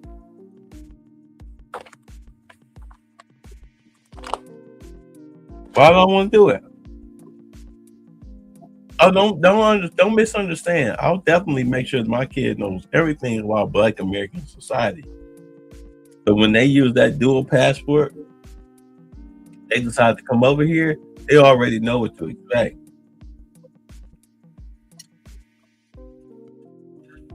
But I want them to be disciplined. I want them to be an economics major. More than anything, I want them to be an economics major because economics is key to your survival. Black people don't understand that. They think they feelings is the root of survival. I was just having this conversation with my daughter last Saturday, and Really? I said the exact same shit. What was I that? asked her, I said, because her and her mother was talking about, you know, how I came in on the conversation late. So my daughter was like, I ain't really thinking about college right now. I'll start thinking about it next year. And I was like, yo, look, you need to go into finance. Like I'm telling you, that's where the money is. Mm-hmm. I don't know why more Black people don't think along those lines. You talk all this money shit, but nobody ever tells you go to Wall Street. My cousin that handles the family money, she went to school for accounting. 2 houses, set to retire in 2 years. She handles the family money, and she do it for free. But she has multi-million-dollar clients that own like trucking companies and shit. You know what I'm saying? Big money clients. And you know how she got them clients? She was working for some firm. And what she would do, like birthdays, it's like she would do due diligence on her clients that the company would assign her. She find out birthdays, anniversaries, all that shit, and send them personalized cards with candies and shit, balloon grams, all of this shit on, you know, their special days and everything. So when she left and opened up her own business, she hung out her own shingle.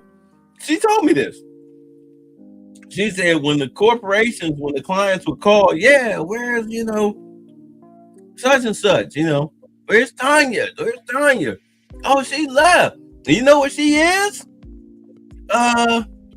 We can't give you that information, but she made sure she put all her shit out there on the internet so it's easy to find her, LinkedIn, all that shit. She said all them clients hit her up. Hey, we heard you left. We still need you to handle our business. She down there 30 years in the game, bro. You understand what I'm saying? Oh, I get it. Stole her corporation's best client.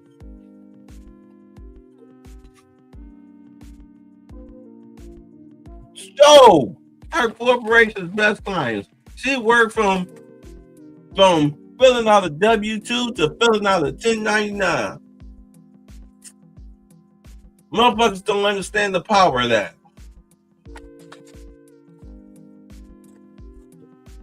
They don't understand the power of that because they have no idea what it's like to be behind the counter. They used to being customers. They had no idea what it means, what ownership means.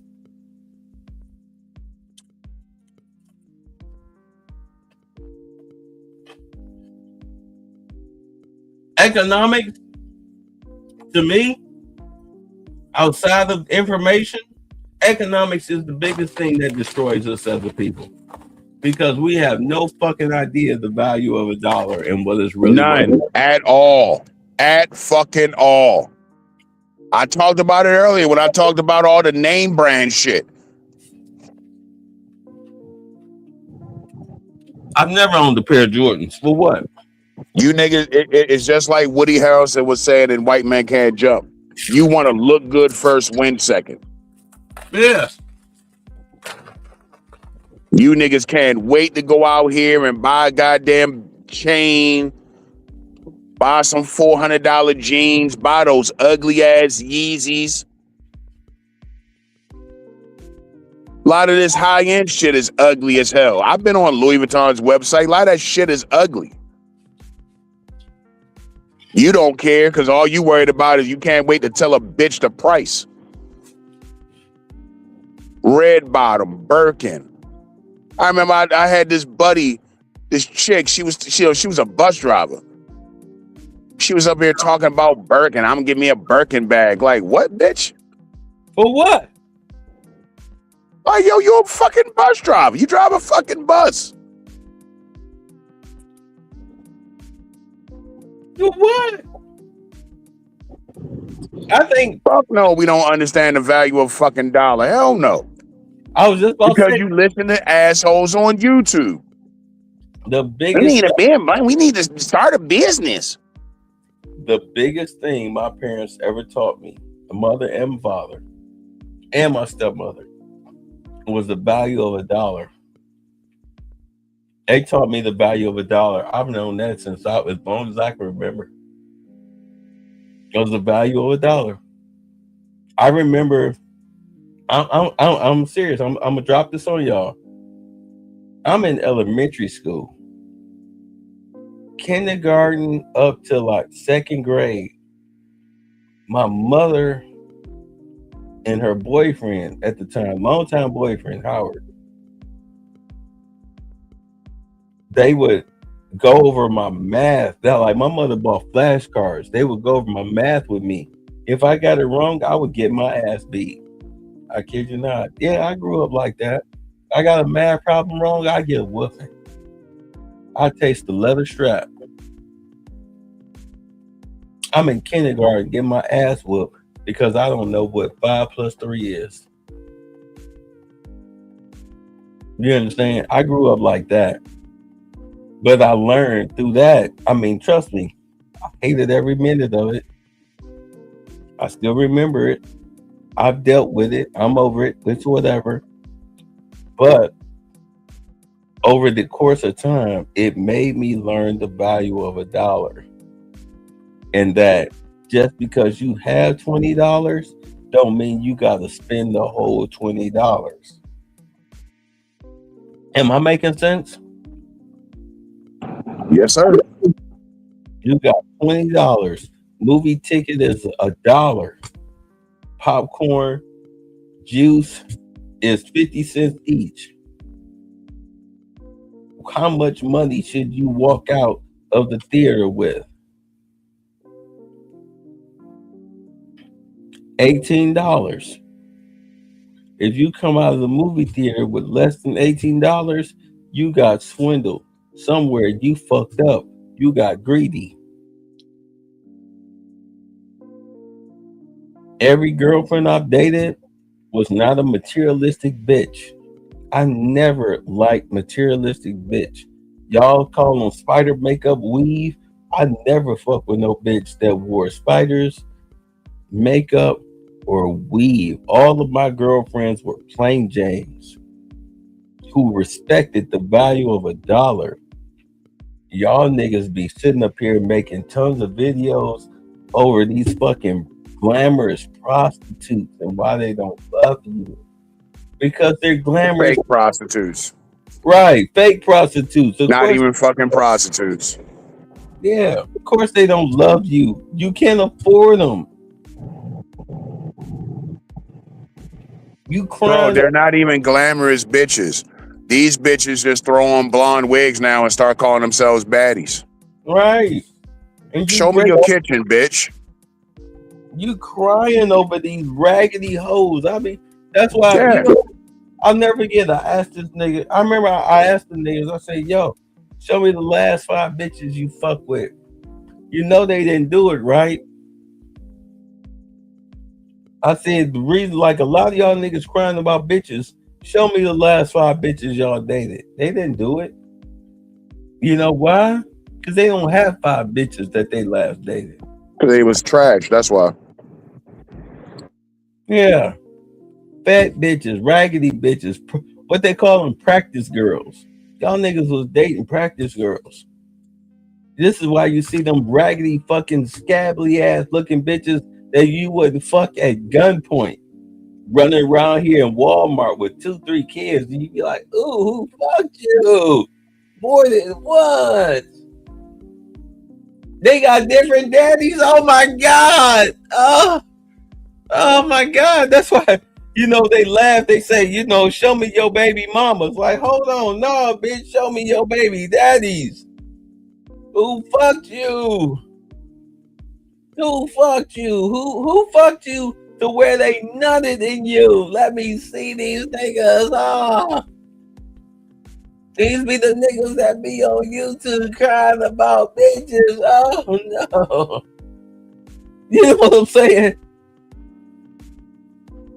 Bottom of the barrel hoes, and y'all be fucking them and nutting in them and having babies by them, and then get them here and cry about these bitches. Oh my God, y'all niggas is Tommy Sotomayor to the heart. And then you'll get a halfway decent looking bitch, and that's the one you simp out on. Travis Hunter.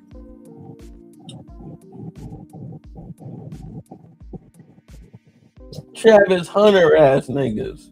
Because pussy dominates the black community. Get you a fucking 5.5 light skinned bitch and think because she got curly hair that she the epitome of beauty. When the bitch is she clearly hates your fucking guts. What a motherfucking tip, but I wish a bitch would say I need my own separate bedroom. I'd be like, cool. You can have your own bedroom in your own place. You would have had your own separate fucking life. Right, because we're done. The moment you tell me some shit like that, you would have had your own separate goddamn life. I'll take it all the way, baby. Don't worry about it. Oh, you'll have your space. Come home to an empty apartment, be like, you pay the $4,800 a month rent on this bitch. I'm out. Like, bitch, I can go fuck hoes again? Is that what you telling me? You know how much pussy I can get just being a first round NFL pick? It don't matter how fucking raggedy I am. These bitches will give it to me. What's up, Jaleel? Hey, what's good? Say what you gonna say, bro. I can give you a reason why it's like that. Historically, black men have to take the bottom of the barrel. You ever notice most of the attractive black women always dated out, and it's been this way since slavery. So for even old 19th century pics and 20th century pics, how old are you? How old are you? Shit, I'm in my 30s. How many ugly bottom of the barrel bitches have you fucked or dated? Shit, I ain't gonna lie.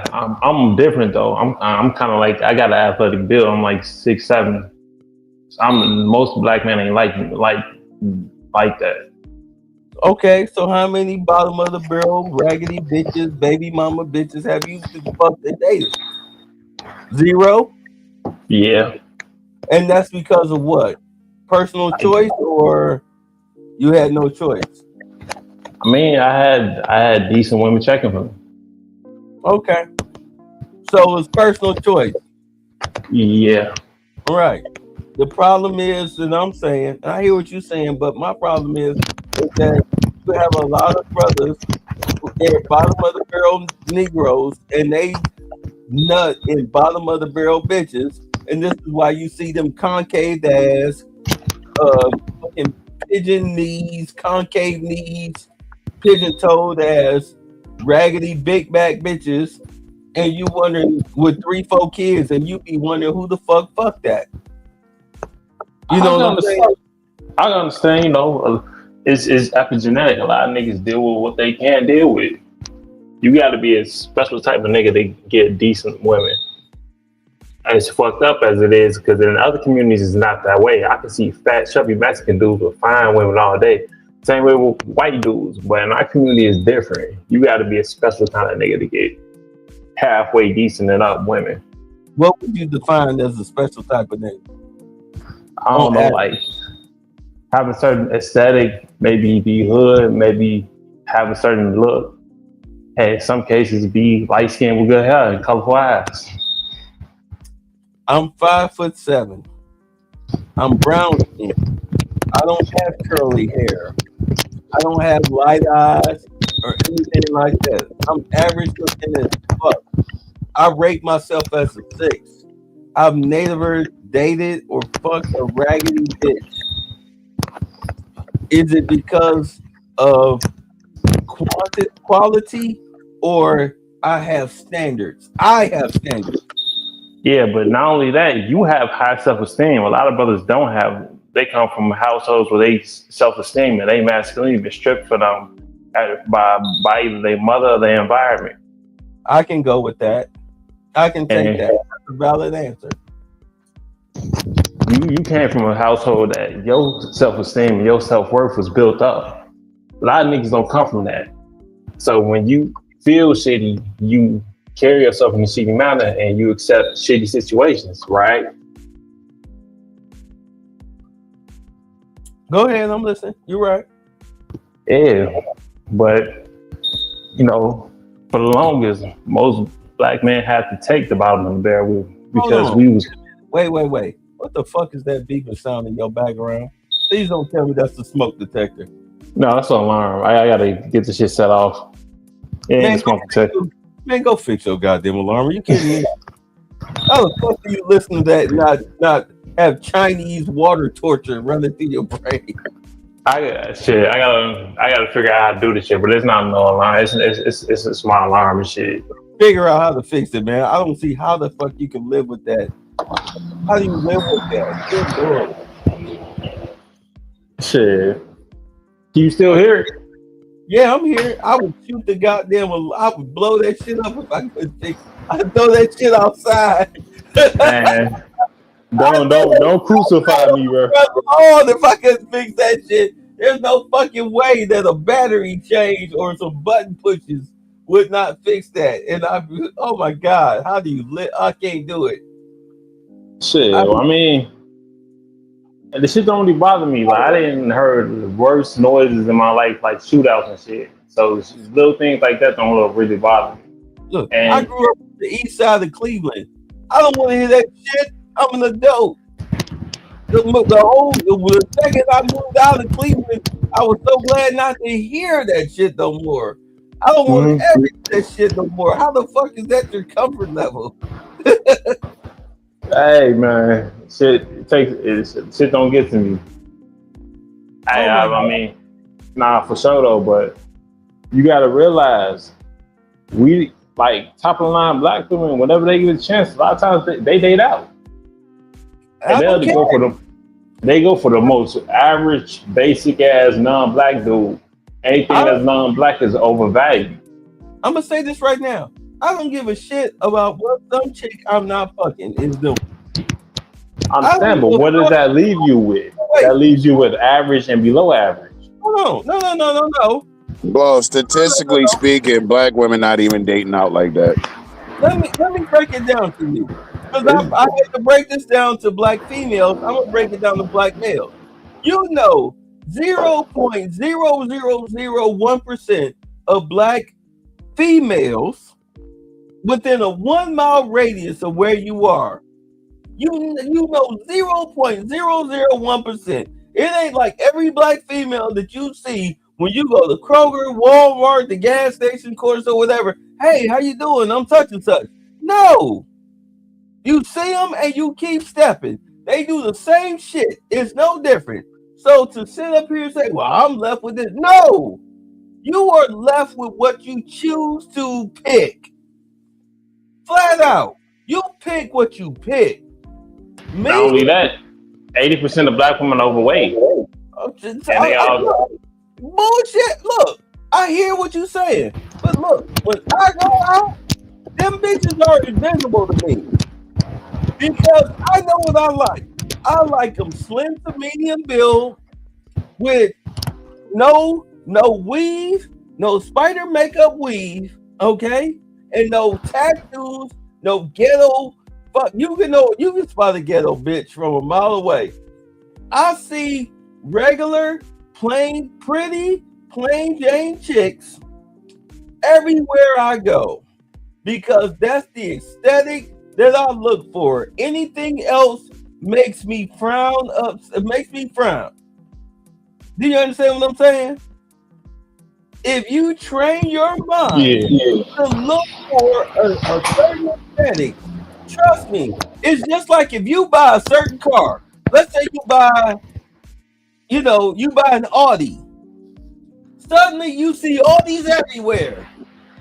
You see Audis all up and down your neighborhood. Oh man, they got this type of Audi. They like, oh, I like that Audi. That's an 89. Oh shit, that's a 96. That's a 2024. You know what I'm saying?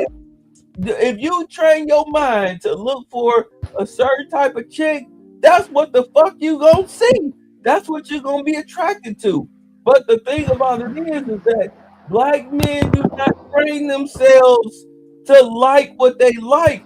They are trained to, they're not trained to find a certain aesthetic that works best for them. They are trained to like what the internet tells them to like. This is why these niggas be complaining. You're complaining about what you're trained to like that don't like you back. You need to find your lane. As a man, you need to find your lane and look for that. I knew that at 17 years old.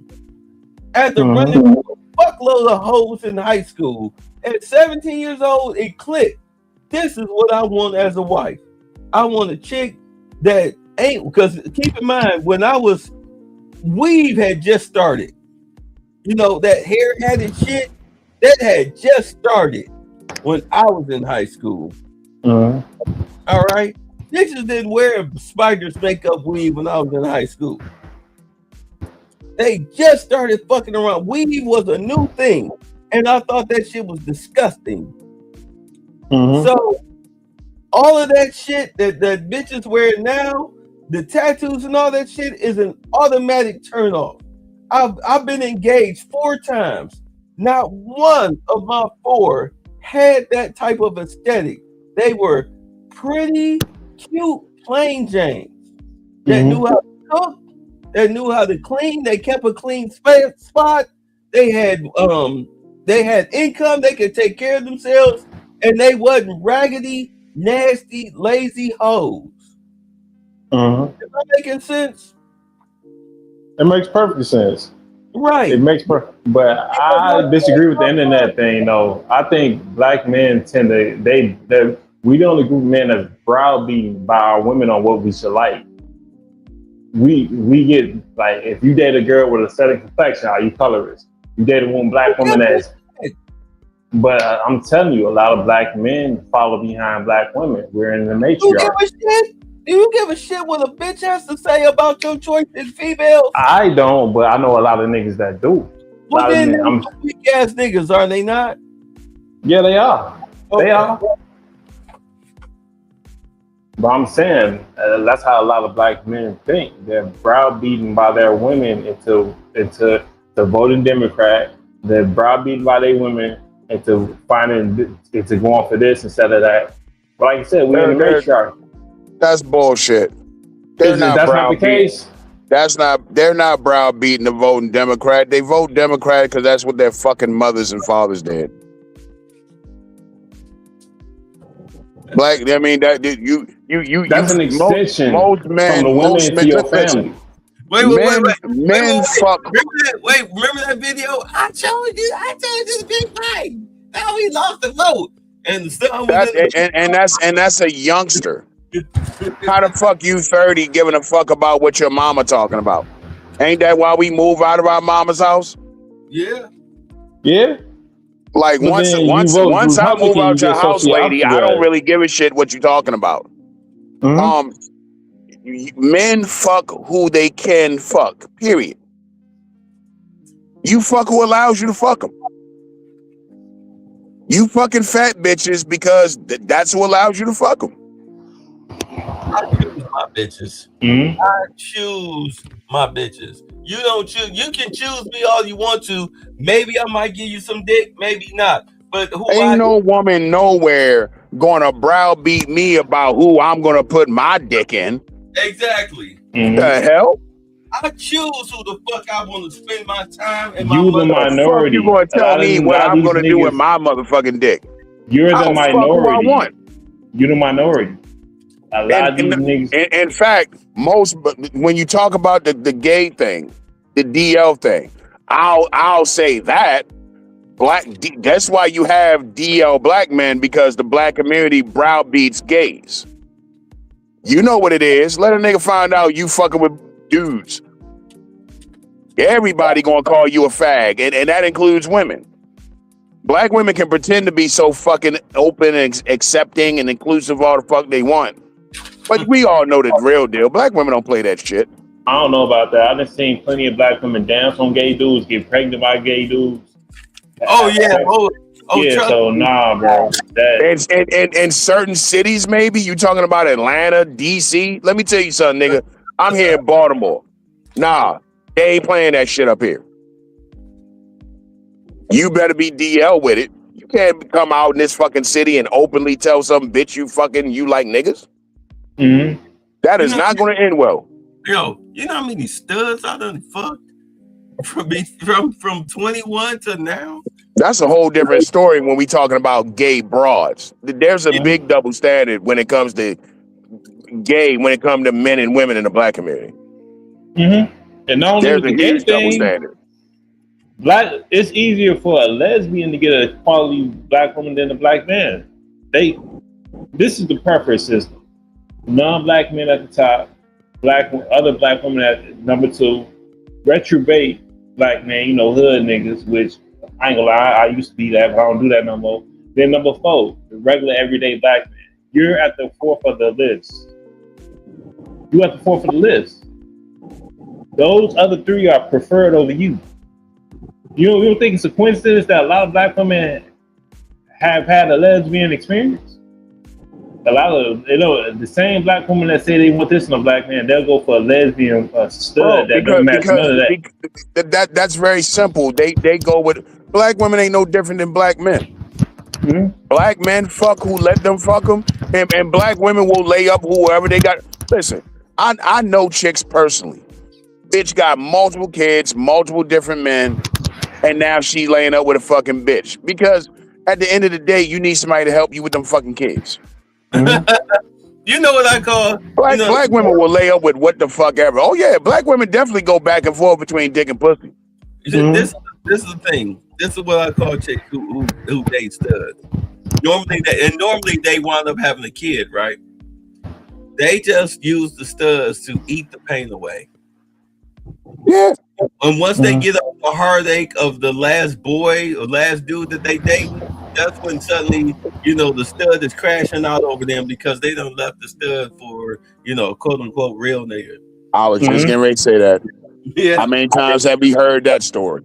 Yeah. I've seen that shit. I've lived that shit. A lot of these black women that you see with studs today, they don't really think about it. If you're attracted to pussy, why are you laying up with a broad that's trying her best to be a nigga? That the LGBT don't make sense.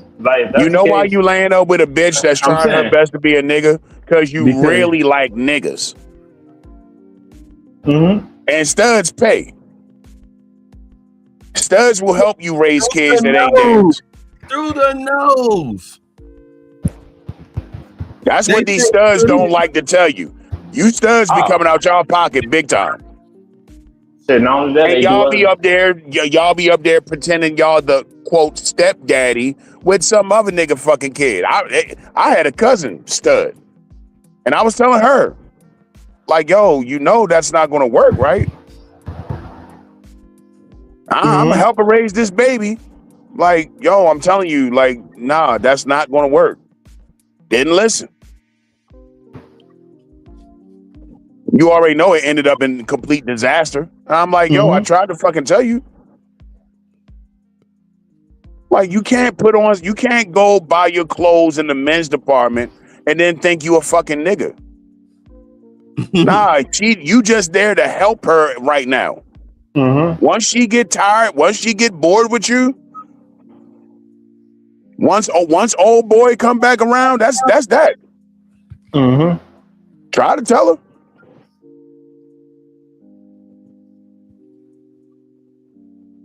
I can't even begin to tell a couple of stories, but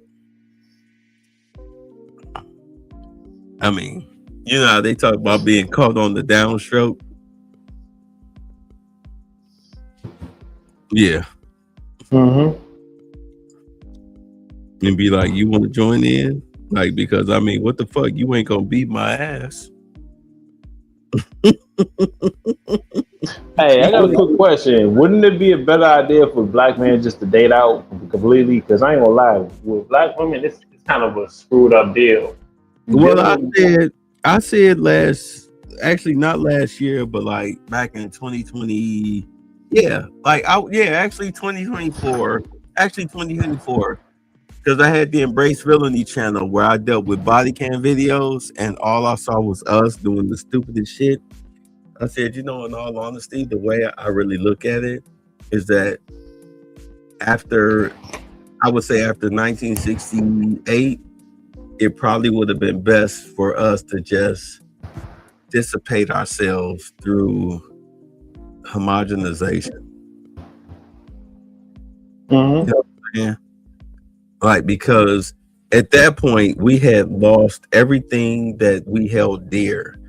Integration, which is really just a hostile, really not even a hostile financial takeover. They just opened the door and said, yes, please give us your money.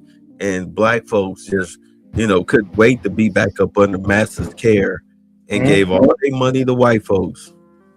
In all honesty, those who could, I thought that it was best to just go ahead and just give it up.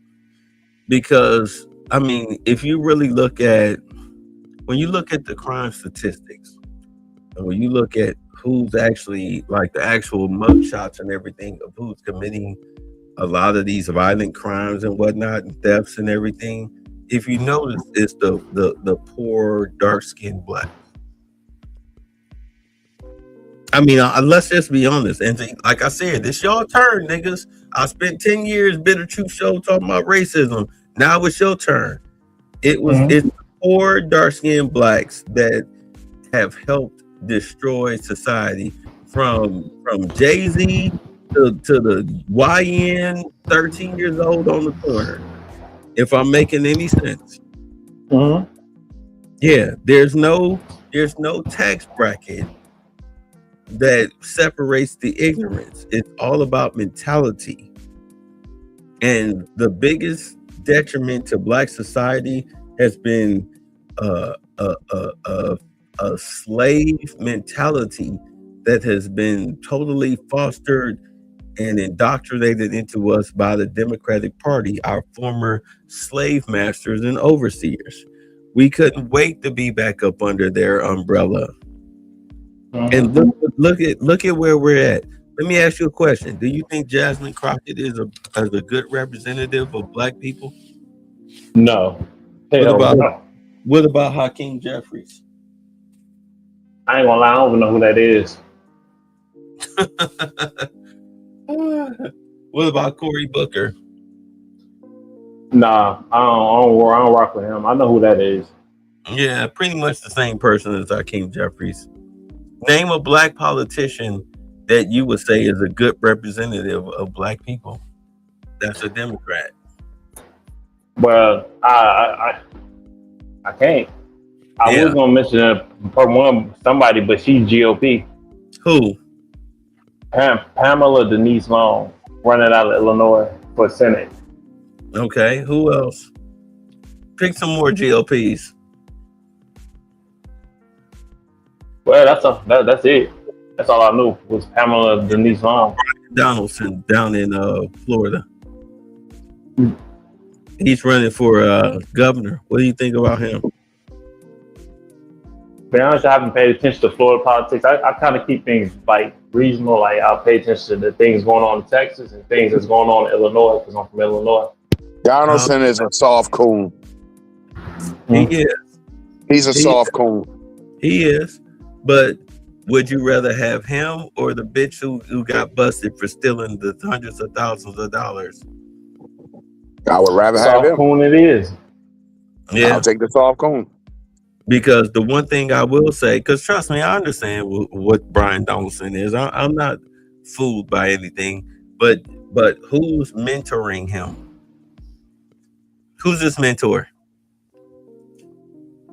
I don't know. Ron DeSantis. Would you say, from what I don't know what y'all know about Ron DeSantis, but if you've been listening to my channel, and you have, I've seen you in the chat, you've heard what I've had to say about Ron DeSantis. Do you think that he's a good governor?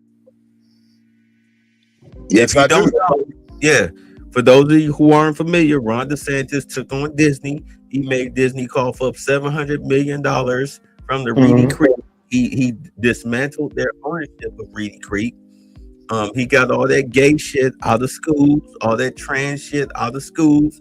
The protesting against ICE, he said, hey, look, you get in the roadways, the people have the right to run you the fuck over. He's currently trying to eliminate property tax down in Florida. There is no such thing as squatter rights in Florida. If they catch you breaking into a home, he said the homeowners had the right to either blow your fucking brains out or call the police. And if they call the police and the police show up and you can't present a valid lease, then your ass is going to jail for grand theft because of the value of the home. So it's a felony. You understand? And the whole voting rights situation, you goddamn right. You got to show ID to vote in Florida. You got that prevents fraud and illegal. That prevents fraud, election fraud, and them using illegal immigrants as a voting base. Because a lot of black people are waking up and they saying they want tangible. Yeah, Ron DeSantis don't fucking play. He's doing everything that I expected. Donald Trump is halfway following his playbook, but Ron DeSantis, he's the federal government. He can only do but so much, but Ron DeSantis has done 10 times more. And I really wish that he would have won the, Republican presidential nod. I really wish he was president, but it seemed like him being president was too much for him. If you watched him on the campaign trail, he faltered. It was just too much for him. Governorship is his level. You understand? Governorship is his level. That's who Brian Donaldson is being groomed by. He's writing the playbook. He even said it. Hey, look, the next person that I expect to take my seat, I got this book for them. All they have to do is just continue doing what I'm doing, which should be Brian Donaldson. So I hope like hell that Brian Donaldson is the next governor of Florida so he can continue on what Ron DeSantis is doing, because as a soft coon, he actually does look up to Ron DeSantis as far as his policies. Me personally, the way I hate where black politics is going is that too many black people are loyal to the Democratic Party, which means that in all honesty, they are slaves to the Democratic Party. Whatever these white, lesbian, man-hating feminists say go, that's what they do. If anything, the way I look at both parties, the Republican Party is the party of manhood, and the Democratic Party is the party of crazy, white, lesbian, man-hating feminist party. They are, and in all honesty, to me, they're a terrorist organization. They're a criminal terrorist organization. Now, unfortunately, we only have two major parties to vote for, Republican, Democrat. I voted for Jill Stein. Rev, you saw her Breakfast Club interview, and when she sat down and did 2.5 hours with Jason Black, how, as a black person, how you could not vote for her is astonishing to me. It just goes to show me that you are nothing but a Confederate slave if you cannot vote. Joe Stein. Yeah. Did you not hear her interviews? Well, listen, this is what made me start shaking my head at a lot of FBAs. Now, you claim, right? Mm-hmm. You claim that the goal is reparations. Mm-hmm. So here's Jill Stein saying reparations is on her agenda. Uh-huh. Why didn't you niggas vote for it? Top of the ticket. Where was your support for? You know why? You know why? Because niggas is full of shit. Niggas is all fucking talk. Yeah. Niggas is fucking lazy. You got every excuse in the fucking book to not get off your ass and do shit, no matter how goddamn simple it is. And here's the real reason. And I was calling niggas out on Twitter about this shit. The real reason why a lot of you niggas that claim FBA, y'all didn't go vote for Joe Stein, is because really, you a Democrat. You a slave. You're a fucking Democrat. You just don't want to say it because, you know what I'm saying? You see that there's a lot of black people with smoke for Democrats nowadays. So you want to be with the cool kids. Yeah, I don't like the Democrats either. I don't like the Republicans either. Bro, if reparations was your thing, if that's your main thing, then it's like I was saying to people, dog, you shouldn't give a fuck who it is, whether it's Big Bird, whoever. The Cookie Monster. if they talking reparations, that's who you need to be supporting.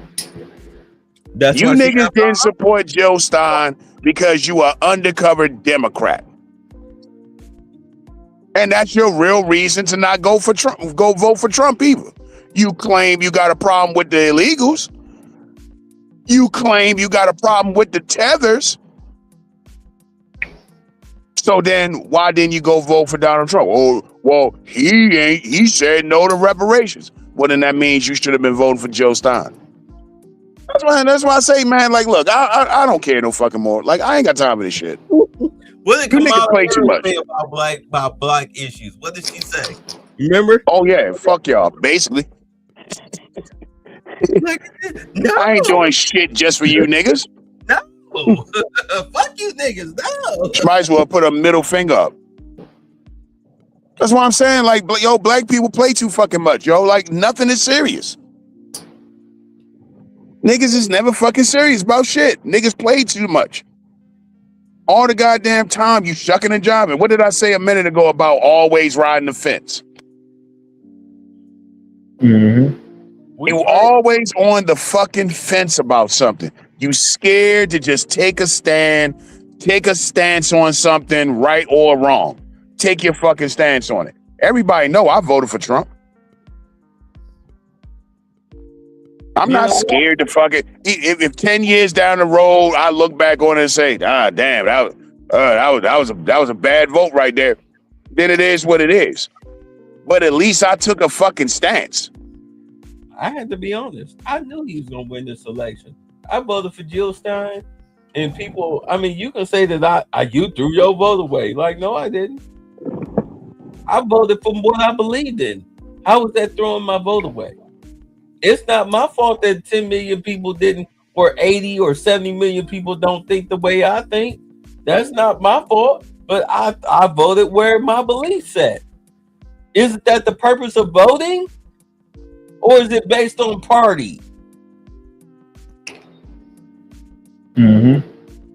That's why I say, like, I tell brothers all the time. I tell black people, because, I have a majority male audience. I tell them all the time, man, you ain't got to get off the Democratic plantation. I'm not telling you got to be a Republican.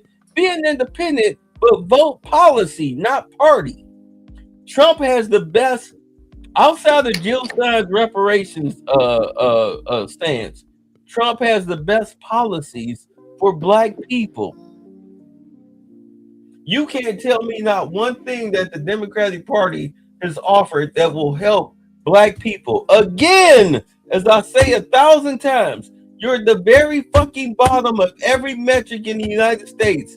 The number one being financial at $54,000 a year at annual household income. Not everybody is fucking Beyonce and LeBron James. They are individuals. And even with them, you're at $54K per year annual household income. What are the Democrats offering you that's going to bring that shit up for you?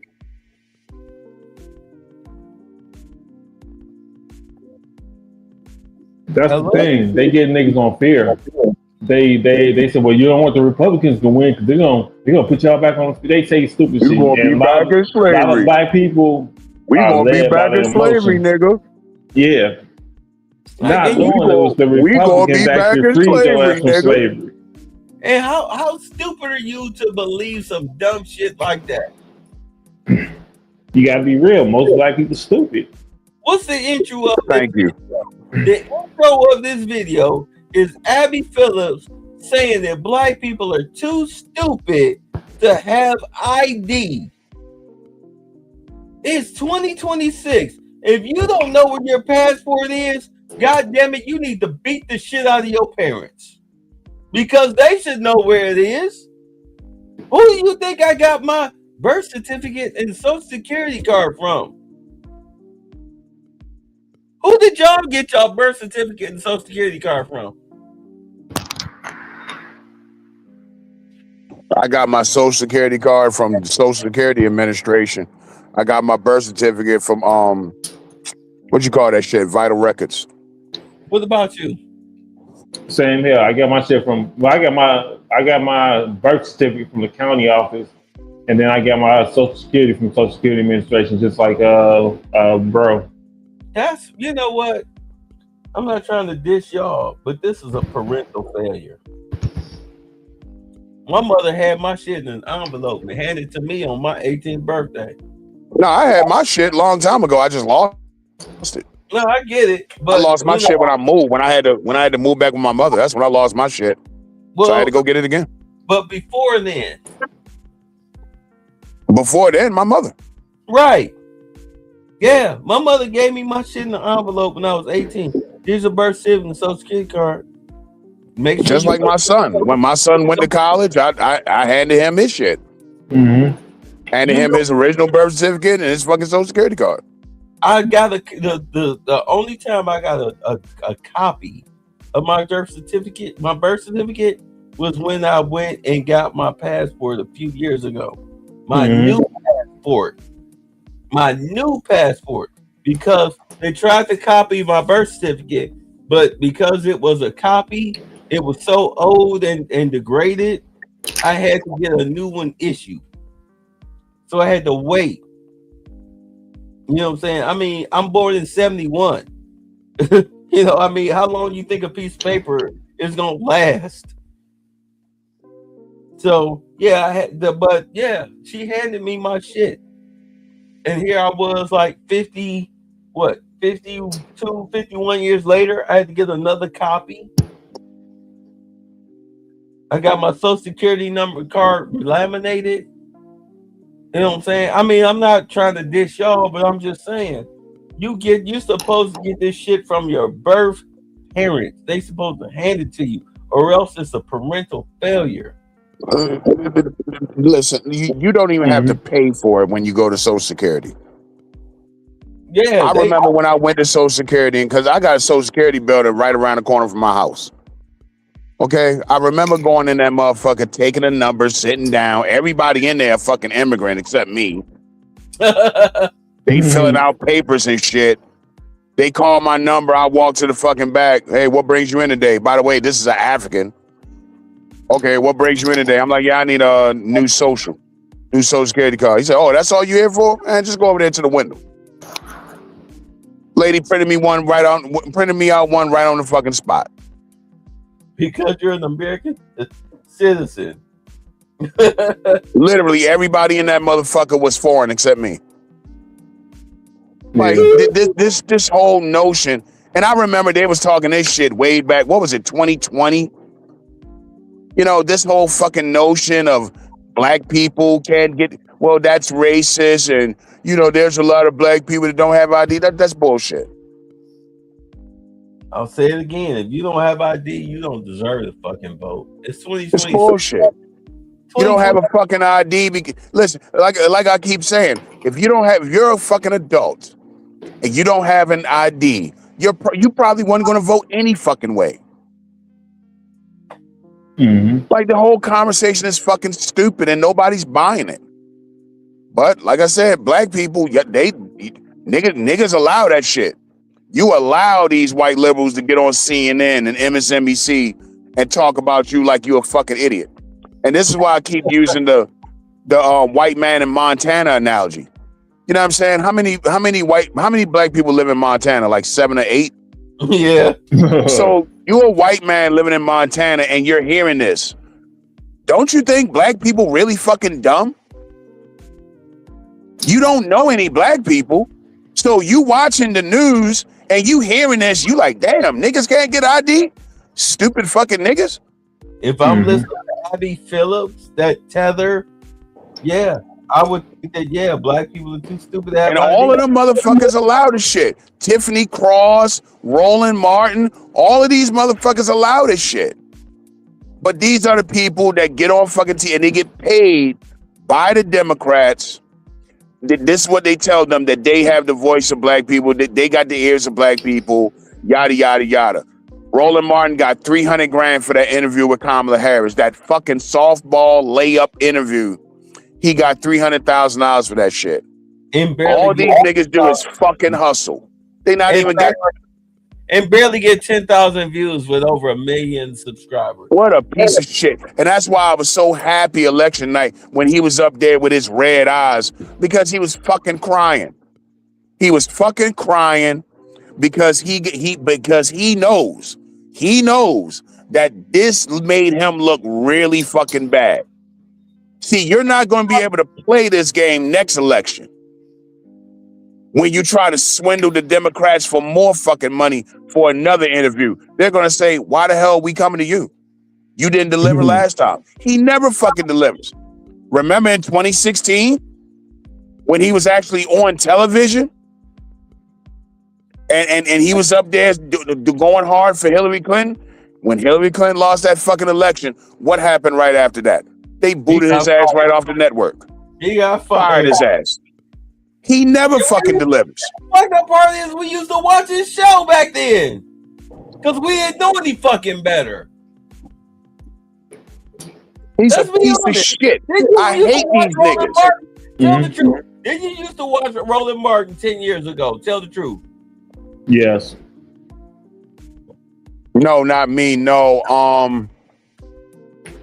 Who was you listening to 10 years ago? Because I would watch his show occasionally. You know what I'm saying? Depending on who his guest was, I would watch his show.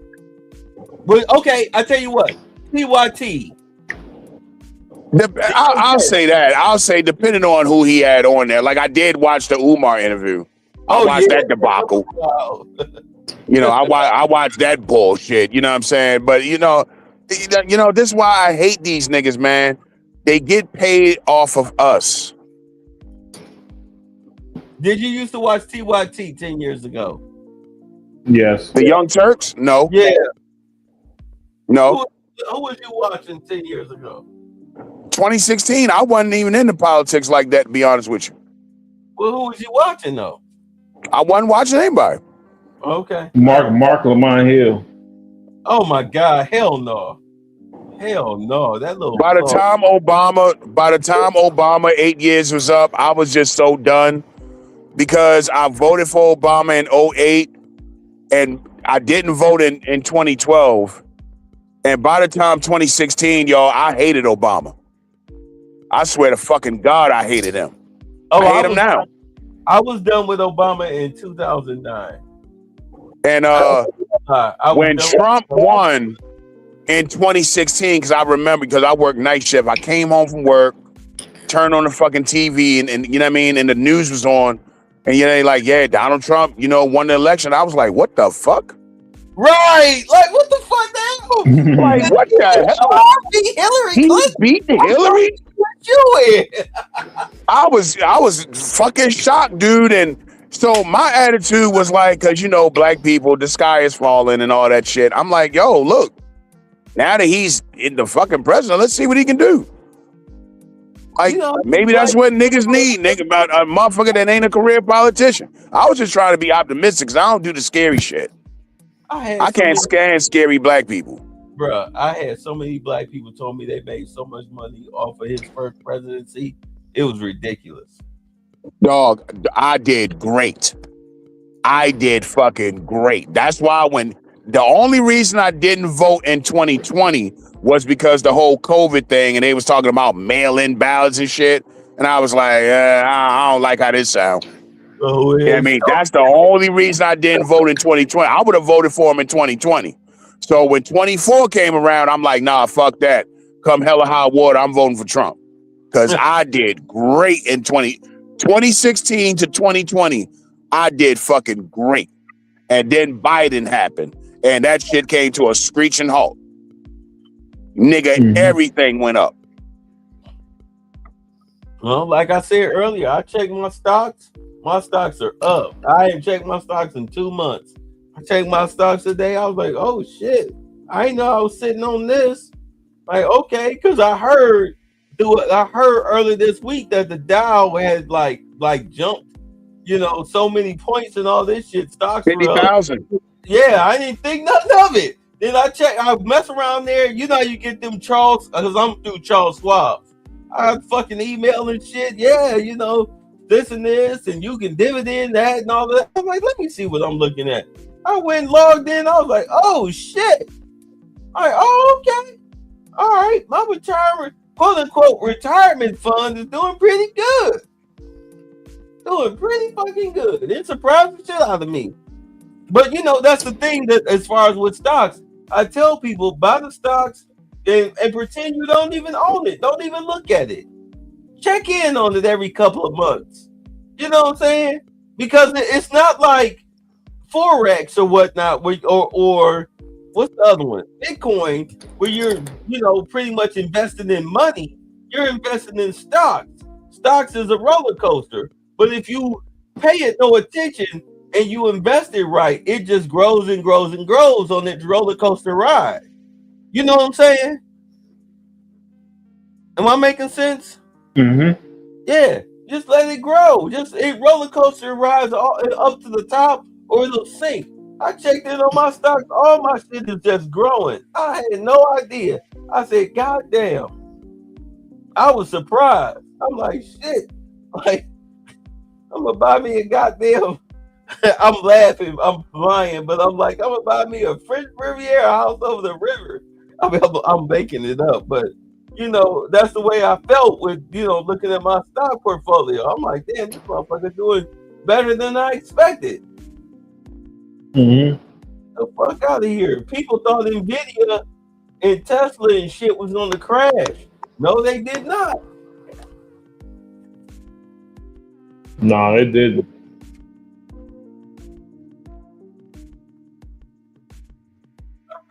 Yeah, and not going too much in detail, I know I should have bought some Tesla stock. Like, well, y'all don't know who I am, but I work at Tesla, and they give us 15% off on stock, but I never bought it.